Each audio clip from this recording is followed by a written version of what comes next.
ಆತ್ಮೀಯರೇ ನಮಸ್ಕಾರ. ನಾವು ಶೈಕ್ಷಣಿಕ ಮನೋವಿಜ್ಞಾನ ವಿಷಯಕ್ಕೆ ಸಂಬಂಧಿಸಿದ 2ನೇ ಅಧ್ಯಾಯ ಬೆಳವಣಿಗೆ ಮತ್ತು ವಿಕಾಸದ ಕುರಿತು ಅಭ್ಯಾಸ ಮಾಡ್ತಾ ಇದ್ದೀವಿ. ಈಗಾಗಲೇ ಅದರಲ್ಲಿ ಬೆಳವಣಿಗೆಯ ಹಂತಗಳ ಕುರಿತು ಅಭ್ಯಾಸ ಮಾಡ್ತಾ ಇದ್ದೀವಿ. ಪೂರ್ವ ಬಾಲ್ಯಾವಸ್ಥೆ, ಉತ್ತರ ಬಾಲ್ಯಾವಸ್ಥೆಯನ್ನು ಅಭ್ಯಾಸ ಮಾಡಿದ್ದೀವಿ. ತಾರುಣ್ಯಾವಸ್ಥೆಯ ಒಂದು ಬೆಳವಣಿಗೆ ಹಂತಗಳನ್ನು ಕುರಿತು ನಾವು ಇವಾಗ ಅಭ್ಯಾಸ ಮಾಡ್ತಾ ಇದ್ದೀವಿ. ಈ ಒಂದು ಅಧ್ಯಾಯಕ್ಕೆ ಸಂಬಂಧಿಸಿದಂತೆ ಕಾನ್ಸೆಪ್ಟ್ಗೆ ಸಂಬಂಧಪಟ್ಟಂತೆ ನಾವು ಈಗಾಗಲೇ ಈ ಮೊದಲಿನ 5 ಅಂಶಗಳ ಕುರಿತು ಅಭ್ಯಾಸ ಮಾಡಿದ್ದೀವಿ. ಆಮೇಲೆ 6ನೇ ಅಂಶ ಹದಿಹರೆಯದವರ ವಿಕಾಸಗಳು ಹಾಗೂ ಪ್ರಮುಖ ಗುಣಲಕ್ಷಣಗಳು ಇದ್ರ ಕುರಿತು ಅಭ್ಯಾಸ ಮಾಡ್ತಾ ಇದ್ದೀವಿ. ಇದರಲ್ಲಿಯೂ ಕೂಡ ನಾವು ಒಂದು ವಿಕಾಸದ ಲಕ್ಷಣವಾದಂತಹ ದೈಹಿಕ ವಿಕಾಸವನ್ನು ನೋಡ್ಕೊಂಡಿದ್ದೀವಿ, ಬೌದ್ಧಿಕ ವಿಕಾಸದ ಲಕ್ಷಣಗಳನ್ನು ನೋಡ್ಕೊಂಡಿದ್ದೀವಿ. ಆಮೇಲೆ 3ನೇದು ಸಂವೇಗಾತ್ಮಕದ ಕುರಿತು ಅಭ್ಯಾಸ ಮಾಡಿದ್ದೀವಿ. ಇವತ್ತು ಕೊನೆಯ ಒಂದು ಅವಧಿಯದ ಈ ಒಂದು ಕಾನ್ಸೆಪ್ಟ್ಗೆ ಸಂಬಂಧಪಟ್ಟಂತೆ ತಾರುಣ್ಯಾವಸ್ಥೆಗೆ ಸಂಬಂಧಪಟ್ಟಂತೆ ಕೊನೆಯ ಅವಧಿ. ಸೊ ಇದರಲ್ಲಿ 4ನೇದು ಸಾಮಾಜಿಕ ವಿಕಾಸ ಮತ್ತು 5ನೇದು ನೈತಿಕ ವಿಕಾಸ. ಈ 2 ಅಂಶಗಳ ಕುರಿತು ಇವತ್ತು ನಾವು ತಿಳಿದುಕೊಳ್ಳುವಂತ ಪ್ರಯತ್ನ ಮಾಡೋಣ. ಆದಷ್ಟು ಬೇಗ ಈ 2 ಅಂಶಗಳನ್ನ ನಾವು ಅಭ್ಯಾಸ ಮಾಡೋಣ. ತಾರುಣ್ಯಾವಸ್ಥೆ ತಮ್ಗೆಲ್ಲರಿಗೂ ಗೊತ್ತಿರುವಂತೆ 13 ರಿಂದ 18 ವಯಸ್ಸಿನ ಮಕ್ಕಳ ಅಧ್ಯಯನವನ್ನ ನಾವು ಮಾಡ್ತಾ ಇದ್ದೀವಿ. ಸೊ ಇಲ್ಲಿ ಪ್ರಮುಖವಾಗಿ ಹದಿಹರೆಯದವರ ಸಾಮಾಜಿಕ ವಿಕಾಸದಲ್ಲಿ ಕಂಡು ಬರುವ ಪ್ರಮುಖ ಅಂಶಗಳು ಯಾವ್ದಾವಲ್ಲ ಅದರ ಕುರಿತು ನಾವು ಇವಾಗ ಅಭ್ಯಾಸ ಮಾಡೋಣ. 1ನೇದು ಸಮವಯಸ್ಕರ ಹೆಚ್ಚಾದ ಪ್ರಭಾವ, ಅಂದ್ರೆ ಸಾಮಾಜಿಕ ವಿಕಾಸದ ಮೇಲೆ ಪ್ರಭಾವ ಬೀರುವಂತಹ ಕಾರಕಗಳನ್ನಾಗಿವ ಆಯ್ತಾ 1ನೇದು. 2ನೇದು ಸಾಮಾಜಿಕ ವರ್ತನೆಯ ಬದಲಾವಣೆಗಳು. 3ನೇದು ಸ್ನೇಹ. 4ನೇದು ನಾಯಕತ್ವದ ಬೆಳವಣಿಗೆ. 5ನೇದು ಸಾಮಾಜಿಕ ಸ್ವೀಕೃತಿ ಮತ್ತು 6ನೇದು ಸಾಮಾಜಿಕ ವರ್ತನೆಯ ಪರಿಪಕ್ವತೆ. ಈ 6 ಪ್ರಮುಖವಾದಂತಹ ಅಂಶಗಳು ಸಾಮಾಜಿಕ ವಿಕಾಸದಲ್ಲಿ ಬರ್ತಾವ. ಇವುಗಳನ್ನ ಒಂದೊಂದಾಗಿ ನಾವು ಅಭ್ಯಾಸ ಮಾಡ್ತಾ ಹೋಗೋಣ. ಮೊದಲಿಗೆ ನೀವು ಸಾಮಾಜಿಕ ವಿಕಾಸ ಅಂದ್ರೆ ಏನು ಅನ್ನೋದನ್ನ ತಾವು ತಿಳ್ಕೊಳ್ಬೇಕು. ಸೊ ಹದಿಹರೆಯದ ಸಾಮಾಜಿಕ ವಿಕಾಸ ಏನದಲ್ಲ, ಇದು ಮನೆಯಿಂದ ಆರಂಭ ಆಗ್ತದ ಮತ್ತೆ ಎಲ್ಲಿ ಕಡೆ ಸಾಗ್ತದೆ ಹೇಳ್ರಿ, ಸಮಾಜದ ಕಡೆಗೆ ಸಾಗ್ತದ. ಸೊ ಇವತ್ತು ಕಲಿಕೆಯ ಉದ್ದೇಶ ಏನದ ಅಂದ್ರ ಹದಿಹರೆಯದಲ್ಲಿ ಸಾಮಾಜಿಕ ವಿಕಾಸದ ತಳಹದಿ ಮತ್ತು ಅದರ ಮಹತ್ವವನ್ನ ಅರ್ಥ ಮಾಡಿಕೊಳ್ಳೋದದ. ತಮ್ಗೆಲ್ಲ ಗೊತ್ತಿರುವಂತೆ ಮಾನವ ಮೂಲತಃ ಸಮಾಜ ಜೀವಿ. ಇದು ಹೊಸ ಹೊಸ ಶಬ್ದಗಳು ಬರ್ತಾವ. ಇದೆ ನೀವು ಕೇಳಿರ್ತೀರಿ, 2000 ಗೊತ್ತಿರ್ತದ. ಸಮಾಜ ಜೀವಿ, ಸಂಘ ಜೀವಿ ಅನ್ನೋದು ಗೊತ್ತಿರ್ತದ. ಮಾನವ ಮೂಲತಃ ಸಮಾಜ ಜೀವಿ, ಸಮಾಜದಲ್ಲಿಯೇ ಜನಿಸಿ ಸಮಾಜದಲ್ಲಿಯೇ ವಿಕಾಸ ಹೊಂದಿ ಸಮಾಜದ ಪ್ರಗತಿಗಾಗಿಯೇ ಕಾರ್ಯನಿರ್ವಹಿಸ್ತಾ ಇರ್ತಾನತ. ಸೊ ಈ ಪಯಣ ಮನೆಯಲ್ಲಿ ಪೋಷಕರಿಂದಲೇ ಪ್ರಾರಂಭವಾಗ್ತದೆ ಅನ್ನೋ ವಿಷಯ ತಮಗೆ ಗೊತ್ತಿರಲಿ. ಇನ್ನ ಸಾಮಾಜಿಕ ವಿಕಾಸ ಏನದಲ್ಲ, ಇದು ಸಮಾಜದೊಡನೆ ಹೊಂದಾಣಿಕೆ ಮಾಡಿಕೊಳ್ಳಲು ಅತ್ಯಗತ್ಯ. ಸಾಮಾಜಿಕ ವಿಕಾಸ ಎದಕ್ ಬೇಕಂದ್ರ ನಾವು ಸಮಾಜದಾಗ ಇರೋದ್ರಿಂದ, ಸಮಾಜದ ಒಳತಿಗಾಗಿ ಕೆಲಸ ಮಾಡೋದ್ರಿಂದ ನಮಗ ಆ ಸಮಾಜದ ಜೊತೆಗೆ ಹೊಂದಾಣಿಕೆ ಮಾಡ್ಕೊಳ್ಬೇಕಲ್ಲ, ಆ ಹೊಂದಾಣಿಕೆ ಹೆಂಗ್ ಮಾಡ್ಕೋಬೇಕು ಅನ್ನೋದನ್ನ ತಿಳಿಸ್ಕೊಡ್ತದ. ಅದರ ಸಲುವಾಗಿ ನಮಗ ಸಾಮಾಜಿಕ ವಿಕಾಸ ಅನ್ನೋದೇನೈತಲ್ಲ ಇದು ಆಗ್ಲೇಬೇಕು. ಯಾರಿಗಲೇ ಹೇಳ್ರಿ, ತಾರುಣ್ಯಾವಸ್ಥೆಯ ಮಕ್ಕಳಿಗೆ ಈ ಸಾಮಾಜಿಕ ವಿಕಾಸ ಆಗ್ಲೇಬೇಕು ಅಂತ. 2ನೇದು ಹದಿಹರೆಯವು ಸಾಮಾಜಿಕ ಜವಾಬ್ದಾರಿಯ ಹೊಸ ಕ್ಷೇತ್ರಕ್ಕೆ ಇವ್ರನ್ನ ಕರ್ಕೊಂಡು ಹೋಗ್ತದೆ. ಇದು ಪ್ರವೇಶ ದ್ವಾರ ಇದ್ದಂಗೆ. ಹದಿಹರೆಯದ ಮಕ್ಕಳನ್ನ ಈ ಒಂದು ಹಂತಕ್ಕೆ ಅದಕ್ಕೆ ಕರ್ಕೊಂಡು ಹೋಗ್ಬಿಡ್ತದೆ. ಯಾವ್ದು ಹೇಳ್ರಿ, ಸಾಮಾಜಿಕ ಜವಾಬ್ದಾರಿ ಹಂತಕ್ಕೆ ಅದಕ್ಕೆ ಕರ್ಕೊಂಡು ಹೋಗ್ತದೆ. 3ನೇ ಅಂಶ ಜವಾಬ್ದಾರಿಯುತ ವರ್ತನೆಯ ನಿರೀಕ್ಷೆಯಿಂದಾಗಿ ಹೊಂದಾಣಿಕೆಯ ಸಮಸ್ಯೆಗಳು ಕೂಡ ಎದುರಾಗ್ಬೋದು ಈ ಹಂತದಾಗ. ಈ ಒಂದು ಸ್ಟೇಜ್ದಾಗ ಮಕ್ಕಳು ಏನಿರ್ತಾವಲ್ಲ, ಸಾಮಾಜಿಕ ಹೊಂದಾಣಿಕೆ ಆಗ್ಬೇಕಾದ್ರೆ ಸಮಸ್ಯೆಗಳಾಗ್ತಾವ. ಅದು ಎಲ್ಲರಿಗೂ ಆಗ್ತದ. ಆ ಸಮಸ್ಯೆಗಳನ್ನ ಮೆಟ್ಟಿ ನಿಲ್ಲೋದು ಹೆಂಗೆ ಮತ್ತು ಅದನ್ನ ಪರಿಹರಿಸ್ಕೊಳ್ಳೋದು ಹೆಂಗೆ ಅನ್ನೋದನ್ನ ಇವತ್ತಿನ ಅವಧಿ ಒಳಗೆ ನಾವು ಕಲಿಯೋದದ. ಒಂದು 3 ಶಬ್ದಗಳು ಇಲ್ಲಿ ಪದೇ ಪದೇ ರಿಪೀಟ್ ಆಗ್ತಾವ, ತಾವು ಗಮನಿಸ್ಬೇಕು. ಒಂದು ಸಮಾಜ ಜೀವಿ, 2ನೇದು ಹೊಂದಾಣಿಕೆ, 3ನೇದು ಜವಾಬ್ದಾರಿ. ಈ ತರ ಕರೆಕ್ಟ್ ಅರ್ಥ ಏನದಲ್ಲ ಅದನ್ನ ನೀವು ತಿಳ್ಕೊಳ್ಳೋಂತ ಪ್ರಯತ್ನ ಮಾಡಬೇಕು. ಓಕೆ, ಇನ್ನೊಂದು ವಿಷಯ ತಮಗೆ ಗೊತ್ತಿರಲಿ, ಹದಿಹರೆಯದಲ್ಲಿ ಮೆದುಳಿನ ಸಾಮಾಜಿಕ ಕೇಂದ್ರಗಳೇನಿರಲ್ಲ ಅವು ಬೃಹತ್ ಬದಲಾವಣೆಗೆ ಒಳಗಾಗ್ತಾವ. ಇದರಿಂದಾಗಿ ಸಮವಯಸ್ಕರ ಅಭಿಪ್ರಾಯಗಳು ಬದುಕು ಉಳಿಯುವಷ್ಟೇ ಮುಖ್ಯವಾದವೆಂದು ತೋರುತ್ತವೆ. ಅಂದ್ರೆ ಸಮವಯಸ್ಕರ ಪ್ರಭಾವ ಈ ಹಂತದಾಗ ಬಹಳಷ್ಟು ಆಗ್ತದೆ. ಅದ್ ಮುಂದೆ ಬರ್ತದೆ, ಅದನ್ನ ಡಿಟೇಲ್ ಆಗಿ ನಾನು ನಿಮ್ಗೆ ಹೇಳ್ತಾ ಹೋಗ್ತೇನೆ. ಸೊ ಮೊದಲನೇ ಒಂದು ಅಂಶ ಯಾವ್ದು ನಾವು ಹೇಳಿದೇವೆ ಹೇಳ್ರಿ, ಮೊದಲನೇ ಒಂದು ಅಂಶ ಸಮವಯಸ್ಕರ ಹೆಚ್ಚಾದ ಪ್ರಭಾವ. ಇದು 1ನೇ ಪಾಯಿಂಟ್. ಈ ಹಂತದಾಗ ಸಮವಯಸ್ಕರು ಬಹಳಷ್ಟು ಪ್ರಭಾವವನ್ನು ಬೀರ್ತಾರೆ. ಏನ ಸಮವಯಸ್ಕರ ತೊಂದ್ರೆ ಇಲ್ಲಿ ನೋಡ್ತಾವ್ರಿ, ಮಕ್ಕಳು ಬೆಳೆದಂತೆ ಮನೆಯ ಹೊರಗೆ ಸ್ನೇಹಿತರೊಡನೆ ಹೆಚ್ಚು ಕಾಲ ಕಳೆಯುತ್ತಾರೆ. ಪೂರ್ವ ಬಾಲ್ಯಾವಸ್ಥೆ, ಉತ್ತರ ಬಾಲ್ಯಾವಸ್ಥೆದಾಗ ಮನೆಯೊಳಗೆ ಇರ್ತಿದ್ರು ಮಕ್ಕಳು. ಪೂರ್ವ ಬಾಲ್ಯಾವಸ್ಥೆಗಂತೂ ಕಂಪ್ಲೀಟ್ಲಿ ಮನೆಯೊಳಗೆ ಇರ್ತಿದ್ರು. ಆಮೇಲೆ ಉತ್ತರ ಬಾಲ್ಯಾವಸ್ಥೆದಾಗ ಸ್ವಲ್ಪ ಹೊರಗಡೆ ಹೋದ್ರು ಕೂಡ ಹೆಚ್ಚಾಗಿ ಅವ್ರ ಮನೆಯಲ್ಲೇ ಇರ್ತಿದ್ರು. ಬಟ್ ಈ ಹಂತದಾಗ ಹೆಚ್ಚು ಕಾಲ ಅವ್ರ ಏನಾಗ್ತದೆ ಹೇಳ್ರಿ, ಹೊರಗಡೆನೆ ಕಾಲ್ ಕಳೀತಾರ. ಅವರ ಆಸಕ್ತಿಗಳು ಮತ್ತು ಮೌಲ್ಯಗಳು ಈ ಗುಂಪಿನಿಂದ ರೂಪುಗೊಳ್ತಾವ. ಆಯ್ತಾ, ಇವ್ರು ಎದರಿಂದ ಇನ್ಫ್ಲುಯೆನ್ಸ್ ಆಗಿರ್ತಾರೆ ಹೇಳ್ರಿ, ಆ ಯಾರ ಜೊತೆಗೆ ಇರ್ತಾರಲ್ಲ ಅವ್ರು ಹೆಂಗ್ ಇರ್ತಾರಲ್ಲ ಹಂಗ ಇವರು ಕೂಡ ಇರ್ತಾರ. ಅವ್ರ ಮೌಲ್ಯಗಳು, ಅವ್ರ ನೀತಿ ನಿಯಮಗಳಂತೆ ಈ ವ್ಯಕ್ತಿಯ ಅಂದ್ರೆ ಯಾರ ಗುಂಪಿನ ಸದಸ್ಯ ಇರ್ತಾರಲ್ಲ ಅವನ ಮೇಲೆ ಪ್ರಭಾವ ಹೆಚ್ಚಾಗ್ತಾವ ಅಂತಂದ. ಇಲ್ಲಿ ಅಪ್ಪ ಅಮ್ಮನ ಜೊತೆಗೆ ಎಷ್ಟು ಕಾಲ ಕಳಿತಾರಲ್ಲ ಅದಕ್ಕಿಂತ ಹೆಚ್ಚಿನ ಕಾಲವನ್ನ ಅವ್ರು ಯಾರ ಜೊತೆಗೆ ಕಳಿತಾರೆ ಹೇಳ್ರಿ? ತಮ್ಮ ಸ್ನೇಹಿತರ ಜೊತೆಗೆ ಕೂಟ ಮಾಡ್ಕೊಂಡಿರ್ತಾರಲ್ಲ, ಗುಂಪುಗಳು ಮಾಡ್ಕೊಂಡಿರ್ತಾರಲ್ಲ, ಸ್ನೇಹಿತರ ಫ್ರೆಂಡ್ ಸರ್ಕಲ್ ಜೊತೆಗೆ ಅವ್ರ ಕಾಲವನ್ನು ಕಳಿತಾರ. ಆದ್ರ ಒಂದ್ ಸಣ್ಣ ಡಿಫ್ರೆನ್ಸ್ ಅದ. ಏನಂತಂದ್ರ ನಗರ ಪ್ರದೇಶದಾಗಿರುವಂತ ಇವು ಹದಿಹರೆಯದ ಮಕ್ಕಳು ಏನಿದಾರಲ್ಲ, ತಾರುಣ್ಯಾವಸ್ಥೆಯ ಮಕ್ಕಳು, ಅವರು ಶೇಕಡ 100% ಸಮವಯಸ್ಕರಿಂದ ಪ್ರಭಾವಿತರಾಗಿರ್ತಾರ. ಓಕೆ, ಯಾರು ಹೇಳ್ರಿ? ಸಿಟಿ ಒಳಗಿರುವಂತಹ ಹದಿಹರೆಯದ ಮಕ್ಕಳು ಅಲ್ಲಿ ಸಮವಯಸ್ಕರ ಪ್ರಭಾವದಿಂದ 100% ಅವರ ಪ್ರಭಾವಿತ ಆಗಿರ್ತಾರ. ಬಟ್ ಅದನ್ನ ನಾವು ಗ್ರಾಮೀಣ ಪ್ರದೇಶದ ಮಕ್ಕಳಿಗೆ ಹೋಲಿಸಿದ್ವು ಅಂತ ತಿಳ್ಕೊಳ್ರಿ. ಗ್ರಾಮೀಣ ಪ್ರದೇಶದಾಗ ಈ ಸಮವಯಸ್ಕರ ಜೊತೆಗೆ ಅವ್ರು ಹೆಚ್ಚಾನ್ ಯಾರಿಂದ ಪ್ರಭಾವಿತ ಆಗಿರ್ತಾರಂದ್ರ ಪೋಷಕರು ಮತ್ತು ಹಿರಿಯರು. ಇವರಿಂದ ಹೆಚ್ಚು ಪ್ರಭಾವಿತರಾಗಿರ್ತಾರ. ಹೇಳ್ತಾ? ಸೊ ಈ ಅಂಶ ನಿಮಗ್ ಗೊತ್ತಿರ್ಲಿ. ಹೇಳ್ತಾ? ಇನ್ನ ಸಮವಯಸ್ಕರಿಂದ ಗೌರವ ಮತ್ತು ಸ್ವೀಕೃತಿ ಪಡೆಯುವ ಹಂಬಲ ಇವ್ರಿಗಿರ್ತದೆ. ಯಾರಿಗ್ ಹೇಳ್ರಿ? ಈ ಹಂತದ ಮಕ್ಕಳಿಗೆ. ಆಮೇಲೆ ಗುಂಪಿನ ನೀತಿ ನಿಯಮಗಳಿಗೆ ಕಟ್ಟುನಿಟ್ಟಾಗಿ ಅವ್ರ ಬದ್ಧತೆಯಿಂದ ಇರ್ತಾರ. ಅವ್ರ ಗುಂಪು ಏನ್ ಮಾಡ್ಕೊಂಡಿರ್ತಾರಲ್ಲ, ಆ ಗುಂಪಿನ ನೀತಿ ನಿಯಮಗಳು ಏನದವಲ್ಲ ಅದಕ್ಕೆ ಅತಿ ಬದ್ಧತೆಯಿಂದ ಇರ್ತಾರ. 3ನೇ ಅಂಶ, ಗುಂಪಿನ ಒಳಿತಿಗಾಗಿ ಶ್ರಮಿಸಲು ಅವರು ಸಿದ್ಧರಾಗಿರ್ತಾರ. ಈ ಅಂಶ ನಿಮಗ್ ಗೊತ್ತಿರ್ಲಿ. ಆಯ್ತಾ? ಇದು ಒಂದನೇದಾಯ್ತು. ಇನ್ನು 2ನೇ ಒಂದು ಅಂಶ ಯಾವ್ದನ್ನೋದು ನೋಡ್ರಿ, ಸಾಮಾಜಿಕ ವರ್ತನೆಯ ಬದಲಾವಣೆಗಳು. ಇನ್ನು ಸಾಮಾಜಿಕ ವರ್ತನೆಯ ಬದಲಾವಣೆಗಳಂದ್ರೆ ಏನ? ಈ ಹಂತದಲ್ಲಿ ಕುಟುಂಬದಲ್ಲಿ ತರುಣ ತರುಣಿಯರ ಸ್ಥಾನ ಏನಿದಲ್ಲ ಅದು ಬದಲಾಗ್ತದೆ. ಅವರು ವಯಸ್ಕರಂತೆ ವರ್ತಿಸಲು ಪ್ರಯತ್ನಿಸುತ್ತಾರೆ. ಅಂದ್ರೆ ಮನೆಯೊಳಗ ಅವರು ವಯಸ್ಕರಂತೆ ವರ್ತಿಸಲು ಪ್ರಯತ್ನಿಸ್ತಾರ.